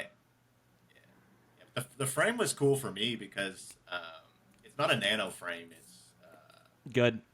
I forget the name or whatever, but it was off Amazon. It was like $200, and it's a 15 Oh inch, my it's a 15 inch god. frame. And it's an app that I just send my pictures to. Yeah, That he not right bad. click I saves. Yeah. right click saves. Yeah. Like so, this one that's not my goat anymore. Wow. Sorry, everybody. Wow. The rest of them are mine. but Cancel not him. this one. Cancel him. Yeah. Rom. I need to get on there and edit it. My I'm my 20 pictures that you see, they costed maybe like $5 a piece. Like, no, that's really nice, man. I think we just lost him. Or I did. Oh, wait, what happened? Where did he go? Just lost. I don't see him at all. It's all right. He can edit this part out. I don't know. Here, I have his phone number. I'll text him. What the fuck? That's never happened. Oh, Okay, he's we're back. back. He rugged. oh no. Dude, you rugged. Oh no. Rugged us. You can just edit this out. Yes, I did it. No, I'm keeping it. So I can hear all the bad shit you guys were talking Yeah. about me. That's fair. That's fair. I'm all like Zoom. But with mine, the way I did it doesn't look amazing, but it looks good enough to be like, oh, he's that like CNFT guy that there's pictures. Yeah. I like them. I think they look good. I like the way you kind of arranged them too. With you got some different background colors and different projects. I mean, Yeah. I got the frame just because I am a degen and I sell things, and that's it. Yeah. I don't even Could take it be them off. I don't me? even take them Could off, it? so. Could Yeah, it be he sells me, them and just man? doesn't take them off. So I just buy things and In my frame, do something about it. Yeah, but Let's see. I guess.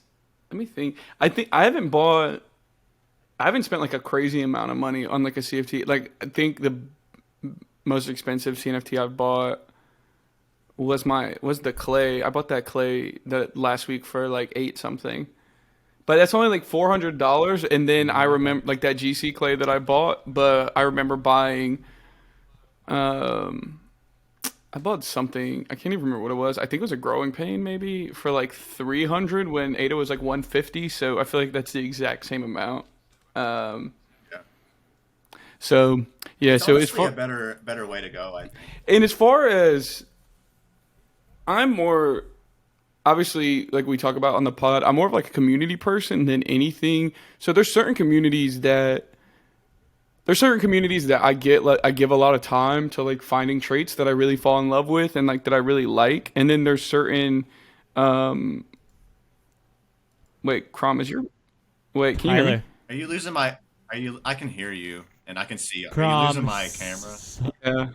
Yeah, so we currently Yeah, are. it's on my phone and it's basically dying.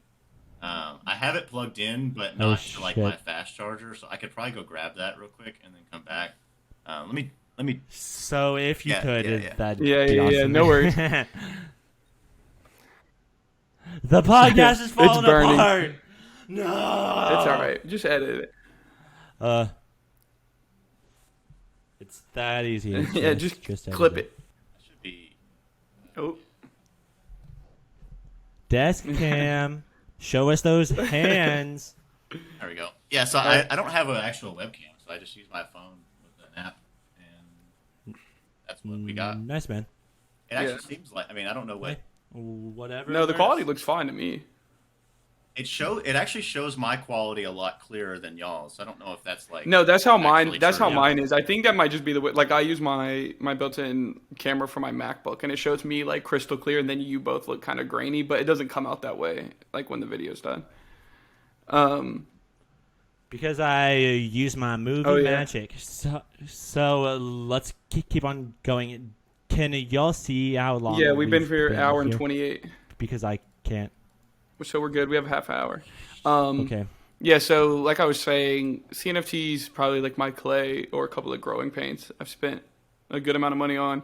And then IRL, I don't make a lot of really big like purchases on things like a computer or cars or anything like that. But I'm a whore for food, like really good food. So we have this, me and my fiance have this like a favorite like Spanish tapas restaurant. It's like an authentic like Spanish restaurant in downtown where we live.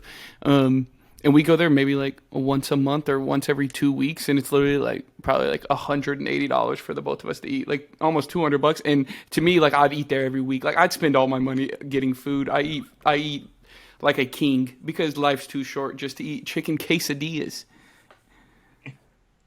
My thing is like, what have I done to deserve tapas? Fucking but- nothing. Let me work. Let me tell my you ass my off mindset. now to Let get me tell there. you my mindset though. My mindset is this: I could like work my ass off and eat like just cheese and rice and milk and like do nothing else and save all my money. And then Sounds good. the day that I have like 30 grand and want to go buy a house, I could be driving down the road and just get hit by another car and poof, like see ya, I'm out of here. You know what I mean? Then like for what? I suffered and Yeah. grinded for what? Nothing. Like it didn't really do anything for me in life. So my whole outlook on life is I can always make more money, but I can't like make up more time or more experiences. So I would rather like go get a nice dinner with my friends or like, splurge on like a really nice restaurant and take out my parents or something like that rather than just not doing that so I could save like $80 when in reality I'll probably spend that on something else that's equally as dumb. That's just my It's the philosophy big though. balance, though, isn't it? Though. Yeah, it's the balance. Yeah, it's the balance. I obviously don't want to be poor and I want like my Yeah. kids to have, a good life, but at the same time I don't find a lot of like value intrinsically in just like saving up money because to me it's like it doesn't do anything. It definitely doesn't like if I save $10 this year, next year it's going to be worth less than that. So it definitely didn't help me out at all. So I kind of enjoy the grind though. I do too. I love work. like seeing that this is what I'm doing with my life. That this is the way it's going. This is where I'm currently at. Let's see where I'll be at next year. And it's not that I don't take time off to have fun, to get a bit crazy. It's just that the balance there, I don't deserve to be crazy as much as I do, to work hard, to do all of these things because I'm 23. But Yeah. to each Yeah, their to me own. it's just like Krom said, it's So about I- finding that balance. I just tend to lean towards like you can always make more money. I can't make up like the time in the day or like, memories I can make. So I'd rather just spend And the it's money really and about. figure it out. Oh, sorry. No, you're good. It's just really about like what you care about too. I mean, you just looking at these two dudes in front of me right now. You got one guy, he's got a bunch of money in his NFTs in the background, and you got another guy, not a bunch of money in his NFTs in the background, but he's probably got a full belly with some expensive food, you know. That's So right. we can't see that. We can't That's see right. that, but it's probably there. And I drink So this water because it's the best water, and it costs like $1.50 a can, and I still drink it. It's the only water I drink. Isn't there like a celebrity like just like come up with that? MGK owns it with a bunch of other celebrities. There's like five celebrities that Okay. own it together. But it's the best water in the world. And I drink this because I found You it both in are the killing the nearby planet, both of you. lake. We I recycle. see now. my thing is I use this every day, and I've used this every day since the day I was Nice. born. Nice. So That makes sense. He's carbon negative. Yeah. Yeah, baby. He's evaporating carbon at this rate. Okay. Oh my God. All right. Moving along. What is something? Oh, you got the it. next topic is what is something that you think about that keeps you up at night? Literally fucking anything. Like if I begin thinking about maybe a goat, then I'll end up being up for 4 hours longer than I should be, because I'm so ADHD that in order to go to bed, I need to flip that lever so hard off that it breaks the entire machine. So I just have to go to bed. But that doesn't ever work, because there's always something going on in the CNFT ecosystem that keeps me up at night till 5 Yeah. a.m. Typically, like the thing that will keep me up the most will be like something I have to do the next day, which is like the most like annoying thing ever. Where it's like I need sleep to go do this really important thing, and now I can't fucking sleep. Either that or like I live in, like there's like a quarter-mile space between my home and getting off like the bypass interstate, whatever you call it. Yeah. And there's just so many people who pull out in front of me or will like almost cause an accident for just no fucking reason. And those people are the ones that like stress me out the most. I feel like it's just so stupid. That's it's me. so stupid, but just like it's only just this small area of just the same traffic accidents that almost happen to me like every day, because people just like do what they want. Yeah. When you become a Uber, you learn to kind of just turn that off and enjoy the good music and the good vibes. Right. I wish I would. I try to do better about it. It really takes up too much of my like energy to care about, really. But like I don't know. It is. I feel like it's inherently like it gets my blood pumping, because they'll they'll actually like do something that warrants that, and then it just kind of cascades from there. But yeah, I try to like not lean into it. But I bet you know for a fact that you have been that guy that's done that before. I always think that too. So with me, I'm like, you're an asshole too. with you know, right? yeah, but then you go into that mode where you are like, I hope he's not looking at me, like just driving after it. Because you know you are that terrible person that you are always like, that son You're of like, a I'm a bitch. son of a bitch. Yep. That's funny. I feel like I'm gonna take a more doomer approach. You know, as I do. I think as I do, dooms. I stay. I'll like watch some like video or something like that about, I don't know, just random shit. Not even a video. I just randomly will think about something like super deep, and then I can't sleep because I stay up thinking about it all night. Like how you live. So right now I'm living, but I'm also dying at the same time. How's that possible? You know what I mean? Like, so I'm moving That through gives life. me I'm moving through life, peace. but also my body is slowly deteriorating from second to second, minute to minute. Like it's insane. It's insane that the world is this way, and that life is the way it is. I don't know. I just think about shit like that all the time. Or you know, my favorite thing to harp on about like how life is a simulation. I like to think about that a lot too, but you know that doesn't make sense. That's trippy. Or how does my Subaru Impreza, my little 4-door sedan, fit in the same lane as a bus does? Make that make sense to me, huh? because you can sit 2 people and still have someone walk in the middle. That's 5 people wide. And then my car, I can touch the other door and we fit in the same lane. How is this possible to me? You know, Have you ever driven a bus no. or like a big vehicle? Like No. you just don't have that much space on the road. You're just in Yeah, you're just bus hugging. space. Yeah. You are bigger. So it's kind of like being a big guy. Like you ever see like Shaquille O'Neal do anything? It looks so uncomfortable. Life is That's uncomfortable. Just what that is what I imagine it to be a bus. Yeah. It's just uncomfortable. But, yeah, that's my doomer. But my doomer inside me. You were talking about that like you are living to die. That kind of gives me peace because I know I won't always be here. So I'm like, let's fucking get turned.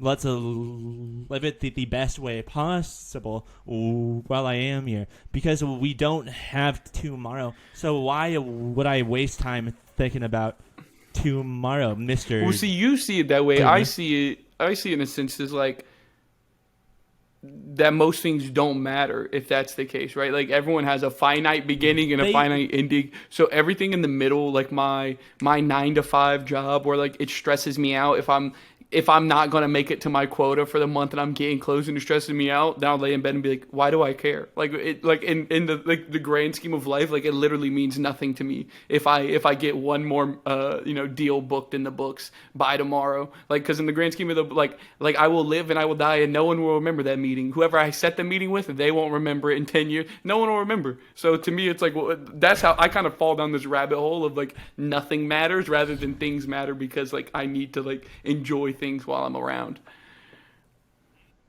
And that's the big difference between you and I. And I'm hot. You live Continue.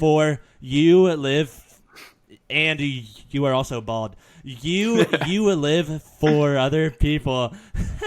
Meanwhile, I am here living for myself. I didn't say, how is that living doing for other things people? For me, that because you are worried about these meetings that don't matter to you when I am sure to your boss or your boss's boss, these tiny things do matter to them.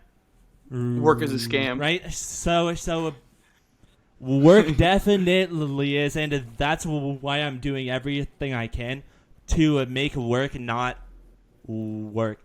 To make work for me, but not feel like work, which we all aim for. But you don't even believe in that.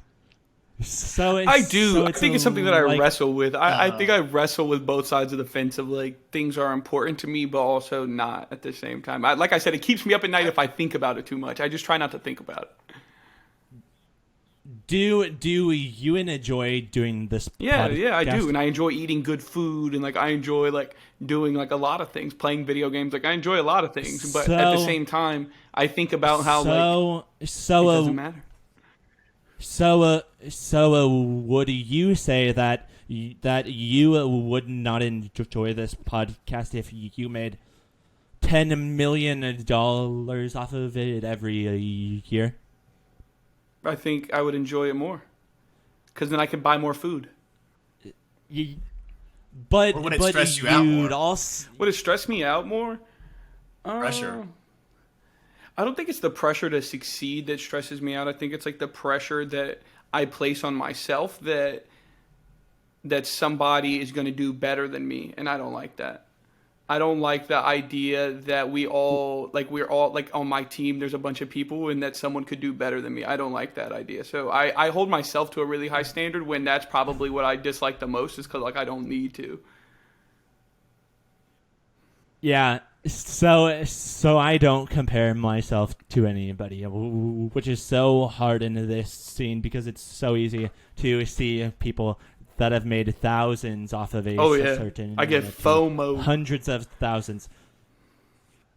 Yeah, but you can't compare yourself to anybody else because they are not you. They are not living like you. That they are not living for you. Meanwhile, you are the only person living for you. Maybe your fiance also, but there's no reason to compete with other people because other people don't matter. Like that's kind of doomer of me to say, but yes, I do love my circle, but if somebody goes on and they begin talking shit on Cardano or Cardano NFTs, or if like somebody says something homophobic, then I don't care because they don't represent where I'm going.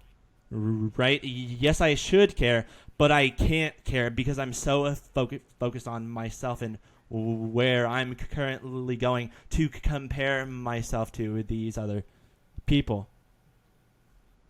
I want to hear Krom's take because I feel like me and you have just been like arguing back and forth as we Well, I normally feel do. like my take on you guys is that you're both a bit hypocritical, in the sense Thank you. that Thank you you. know so Mitch is kind of saying that Tyler doesn't necessarily kind of live for the moment, but he also is somebody who enjoys food. So I think a lot of what I think people just in general could come to understand a little bit more is that we're all so alike, and that our perspectives seem a lot more like definitive of ourselves whenever we kind of box them into like basically anything we say is kind of boxed in just by words itself. But when we start to box in things like that, we start to kind of make ourselves seem a little bit more different from each other when we're really just we're all just kind of people trying to enjoy our own sort of balance of life and the things that we like, and while also trying to protect ourselves for some sort of future, whether or not how far along you're thinking is probably pretty relative. But ultimately, we all want to keep going with this life that we're trying to build for ourselves, but also you got to take time to stop and kind of breathe too. So Yeah. I think I think it's just about finding your own way. I mean, there really is no other way than your own. And if you try to fit into a different piece, you're just not.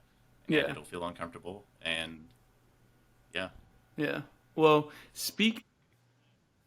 live like Krom if you're Krom. If not, be somebody else. Yeah. So to kind of summarize that, we are all the same, even though we are all very different. Being human, we all carry these same needs, the same wants, but we just kind of do it in a different way because we are always going to be different than everybody different else. PFP. Even though we are the same. And I think people that try to I guess either pull other people into their box that they've made, or try to kind of look at other people through that sort of perception, is where you get this kind of this hate, this anger, this sort of even fear of somebody who's different, and it's really just kind of ignorance of what that person's really about, and you just don't get to see it on the superficial level. So taking time to learn to kind of understand somebody else, I think, is really Yeah. To be fair, me and Tyler, we are best buds. So that was more so for the podcast. Oh, you're just trolling. But you're boring. No, that's. I think that's what's great about like our relationship is that like we're really good friends, but we also basically disagree on everything. Like everything, we have like different opinions and like pretty much opposing views on most things, but we still like get along because like life's too short to argue about stupid shit. It's nice to be able to like take somebody else's perspective too, and like to listen to it and to respect it, even though it's not yours. Yeah. That's kind of the goal of the podcast, to make people laugh and to make them think. But let's move on to the next question.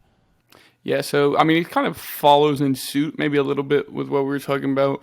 But what is your number one rule that you live by?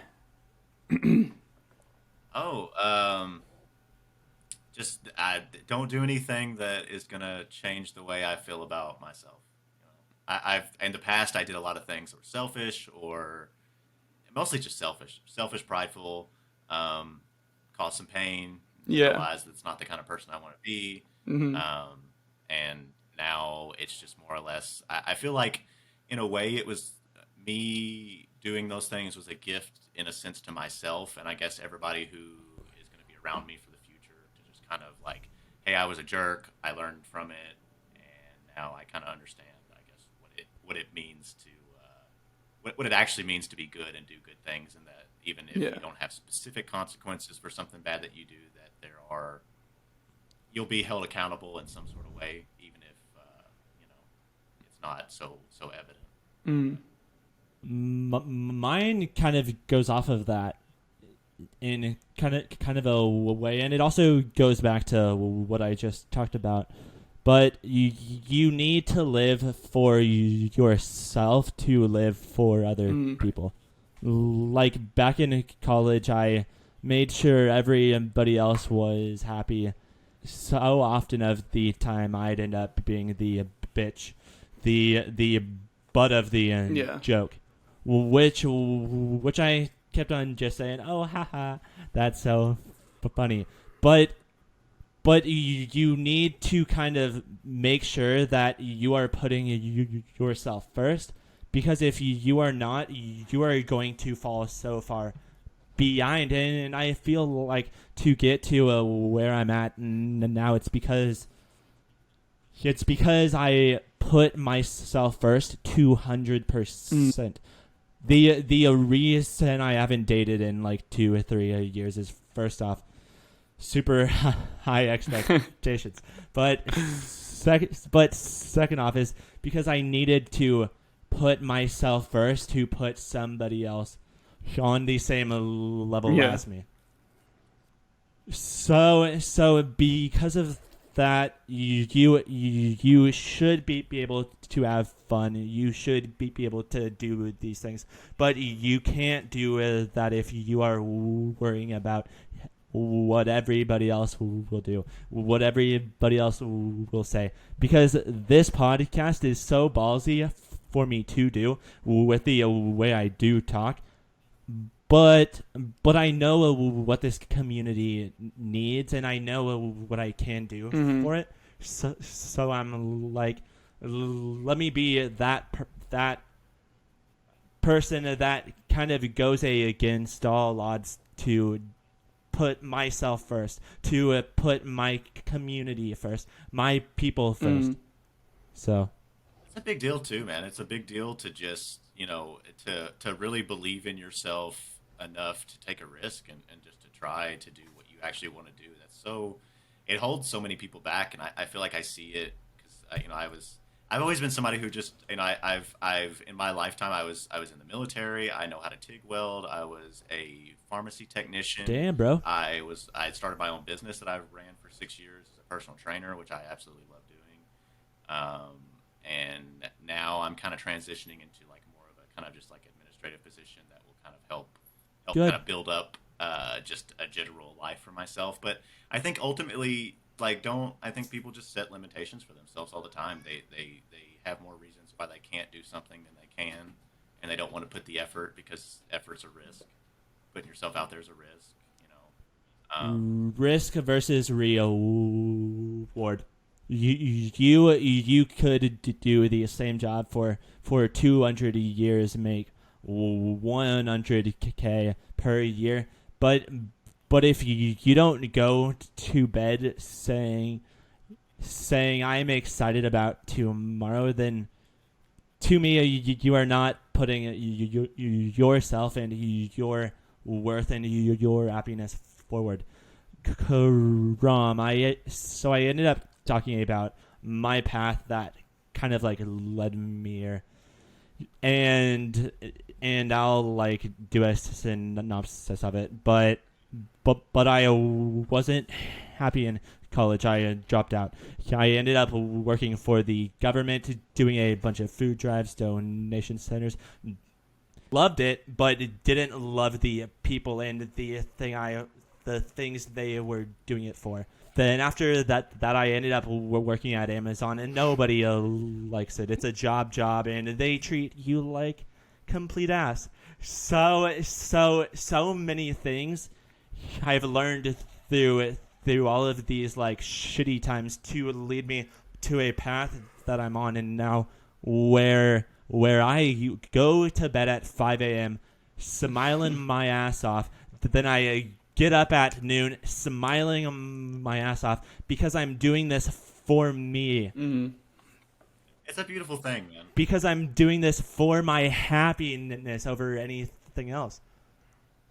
I feel like waking up sad or waking up dreading what you have to do is just such a it's a kind of a cancer on our society. I feel like a lot of people just really feel like they have to grind until they die, and that's life, and that's what it is, and you got to suck it up. And Well, I mean, you can choose to, you can choose to, and there is sacrifices you got to make to get to certain places. Like I'm not downing hard work or anything, of course, but like at the same time, there's it's just finding your own way, I guess. Yeah, yeah, and I will say too that like our generation, like in our like us in our 20s and like anywhere in the 20s, really, I think that we face like a uniquely different world than our like parents face. Just like with the way that like global economies are functioning now, it's a lot harder to work like a really menial job and still have like a normal life. You know what I mean? Like a lot of people, you have to basically have to like overextend yourself a lot as like a young person just to basically like do what you want to do, because like the economy's shit, like everything's pretty shit at the moment. Yeah. So I will say, I feel like that plays a big factor in like a lot of people's like decisions that are our age too. Is just like it's hard to take a risk knowing that like our parents, like if they took a risk and it didn't work out, they could go back to like a shitty job and still like afford their mortgage and all of that shit, because like times were different. But right now it's not the same. So I definitely think that plays. I will. So Good. So I kind of disagree with that, because there's so many like new avenues because of technology, because of the internet, because of crypto, where you could work a full job. Yeah, but I mean, in the crypto And space, there's then not a lot of them. You could And also, then like on the same, if you want to play the flip side, of the coin, technology also is such a help to the economy, or to the workforce in general, but it's also like a detriment because you can automate so many things and just cut out like people's labor, where you can like just buy a machine to do it. Yeah. So on the same coin, it helps because like you're not having to fucking go shovel coal into a furnace, but it also sucks because you don't. There's actually no job right there now. Like that job is obliterated. See ya. So I don't know. I think I kind of see like both sides of those coins. Like technology is great. I work from home on my computer all day. Like I love it. I don't have to commute. I don't have to go deal with nobody. Like unless on a Zoom call. Like it's great to me. But at the same time, like I mean, it's just it's pretty boring. It's pretty like Anyways, but to kind of pivot, I think like go ahead. I was gonna say it's just kind of like a if you think of the game of life as like a game, like you just have rules that you have to play within. You know what I mean? Yeah. And it's not necessarily gonna be you have to do this to get here, but sometimes you may have to do something you don't like to get where you want to go. Yeah. Just to make it happen. But I do think it is still possible to work a job, sit back a savings so you can get some sort of certification, or maybe you can do a side hustle.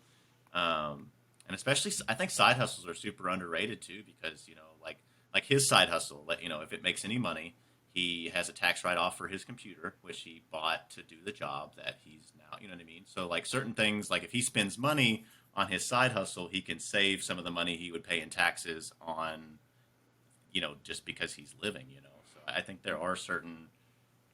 I think pivoting from having a real job into doing a side hustle and then turning that side hustle into a real job is really a cool avenue that, and if you're familiar with Gary Vaynerchuk, he talks about this a lot. It's just, you do sometimes have to eat shit to get where you want to go, but don't just don't just eat shit and live your life and just live your life eating shit. You know what I mean? Like, Yeah, yeah, and I you think can make something out of it. You know? yeah, yeah, and I'm not like really familiar with a lot of Gary Vee's content. I will say that the one thing I've seen like a bunch of videos of him, obviously, but I will say that the one thing I do agree with him on is basically he goes into his whole story about how he made a Twitter account like the year Twitter came out, you know, like in 2009 or 10 or something like that. So he was around at the start of it, kind of gained a following because it was just a new, it was like a new area of like the internet, you know what I mean? So, and then from that, he basically had like companies coming to him to, you know, help them like basically lift off on Twitter as well. And they paid him a shit ton of money to do that. And it was all just because he started one early and like got in his foot in the door early. And I think we talked about this on the pod. I think the last pod with the fairies. I don't know. They all kind of run together at this point. But I see crypto and like Web3 is kind of like our generation's foot in the door to something new, like the .com boom.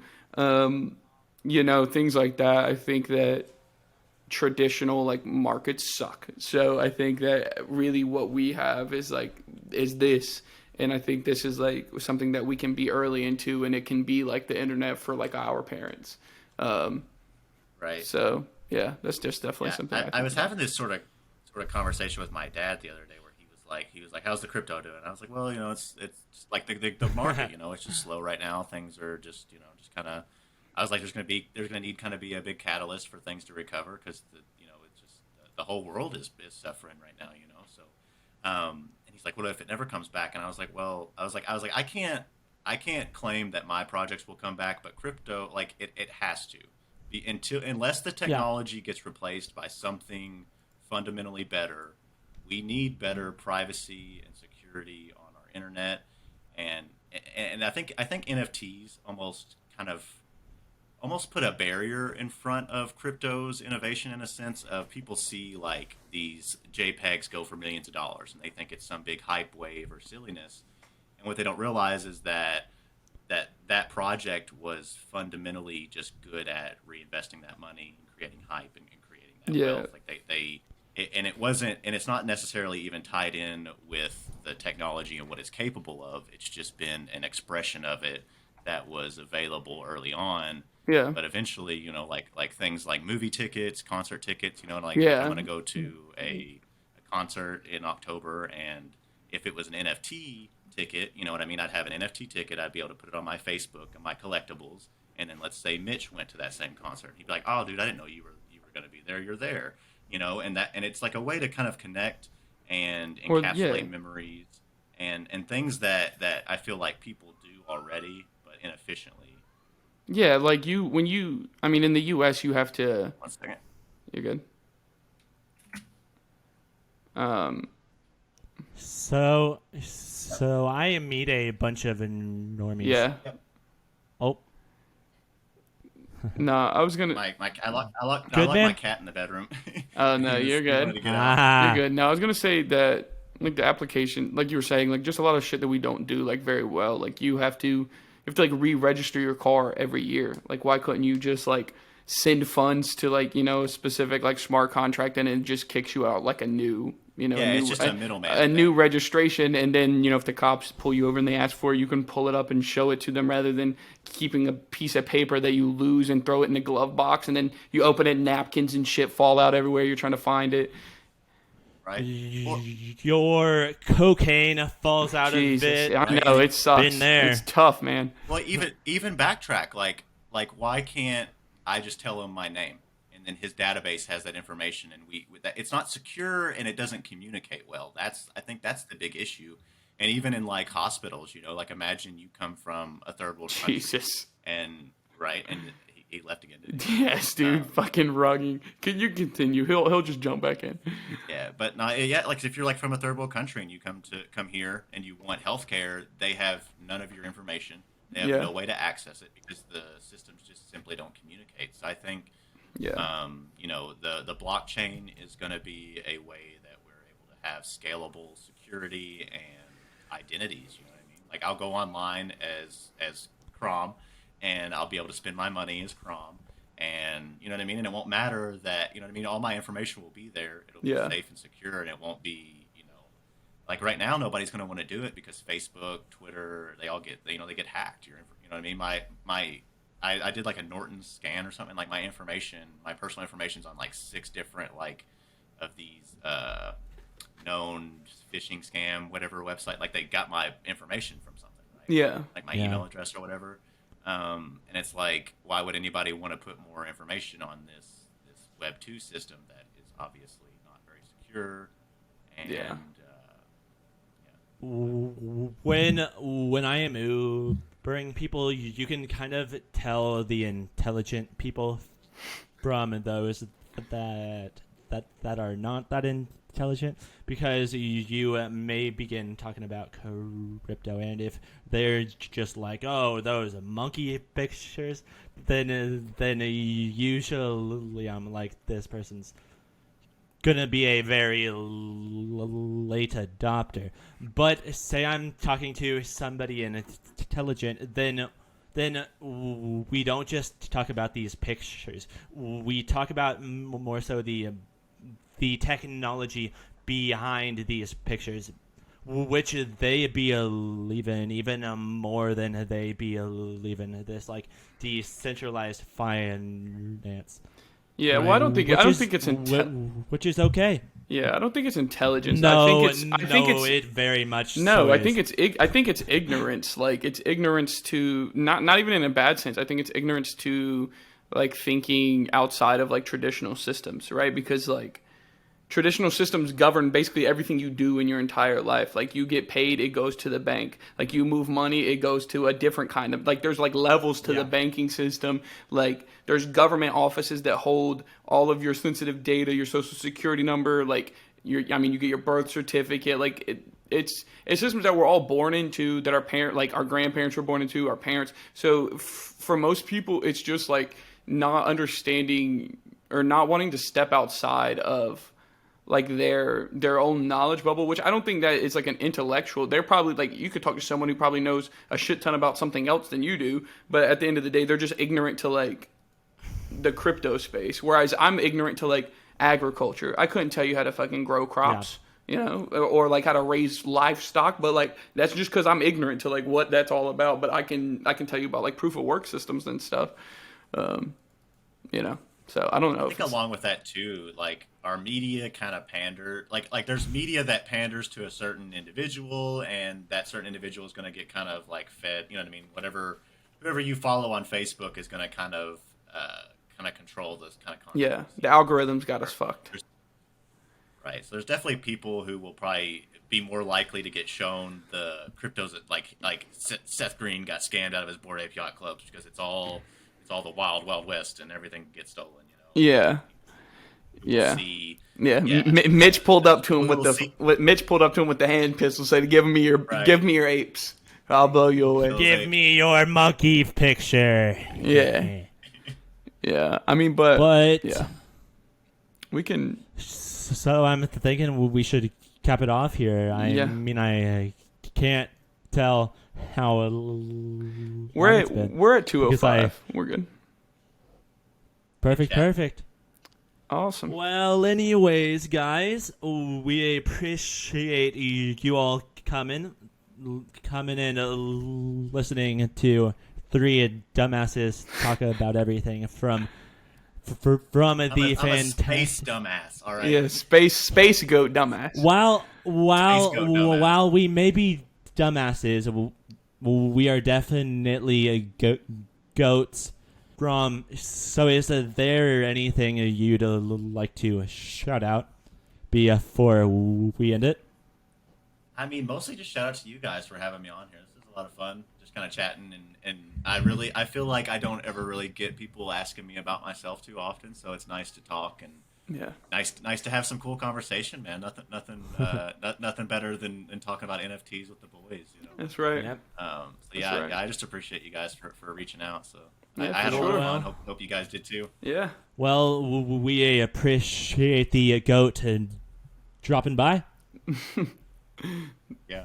All right. And anyways, guys, for you guys that have watched or listened to the entire video, If you did enjoy it, we would love if you dropped a sub over on our YouTube. It's over at the Degen Report. And maybe we apologize for not doing a giveaway, but I feel like we've been a bit too nice to y'all. So I would say about time that we kind of bring those reins back. Yeah. So Give us stuff. So any That's yeah, what I was gonna say. Where's my Yeah. give us some goats. Yeah. please. Yeah. Yeah, we know all you whales are loving this video. So anyways, guys, like I said, drop a sub, maybe a like, and we will see you next time on the Degen Report. Peace. See you.